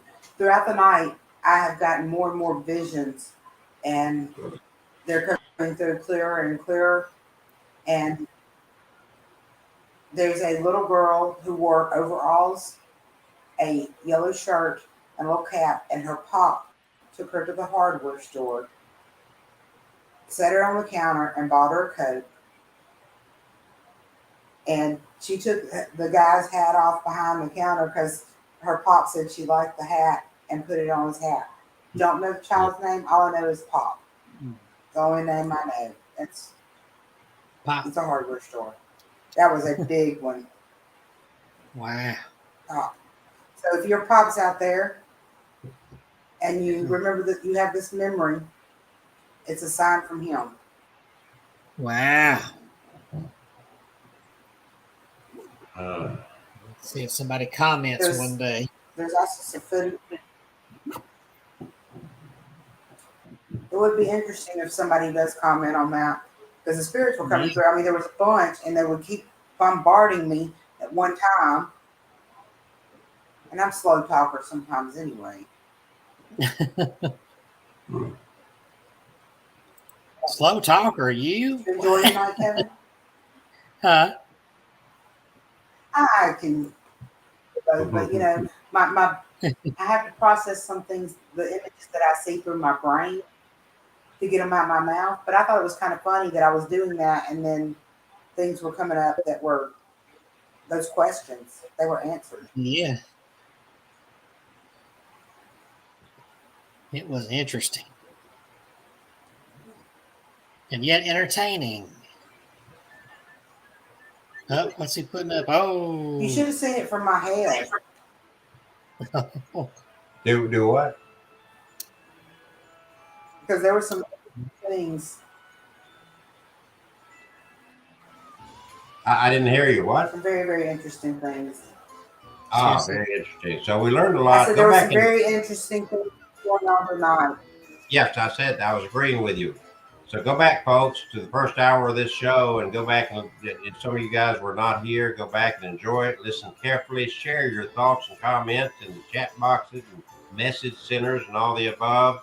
We are now down to 54 days, 2 hours, 55 minutes, and countdown is on for Halloween 2022. I know that Kevin's already been to Spirit Halloween and spent money. I think he's going to Lowe's. I don't know if he made it to Lowe's yet. Not yet. I did get to Home Depot and they put out some awesome stuff. I got to go back and make a video of that. They have fantastic. There's a doll's head. Did that come from that Mexican island? I got this at Walmart this evening. So he's investing in Halloween. We got to get him over here to do a podcast in front of our coffin out back to tell ghost stories. Ghost stories. Halloween. Thank you all for joining us. We're in overtime. I'm tired. I've got to head to Florida tomorrow. Have a wedding down there. So we're going to say good night. The countdown is on. Thank you for joining us. Any words from you guys as we leave? Just good night. Stay safe. Buena noche. And Catherine's not going to say good night. Catherine's just disappeared. She's not going to say good night. Good night. I told you I was a slow talker. I said, I'm talking. I'm talking. Is that what you call that? Okay, we're going. We're out of You're here. just ignoring me. I was playing. Good night, folks. Look like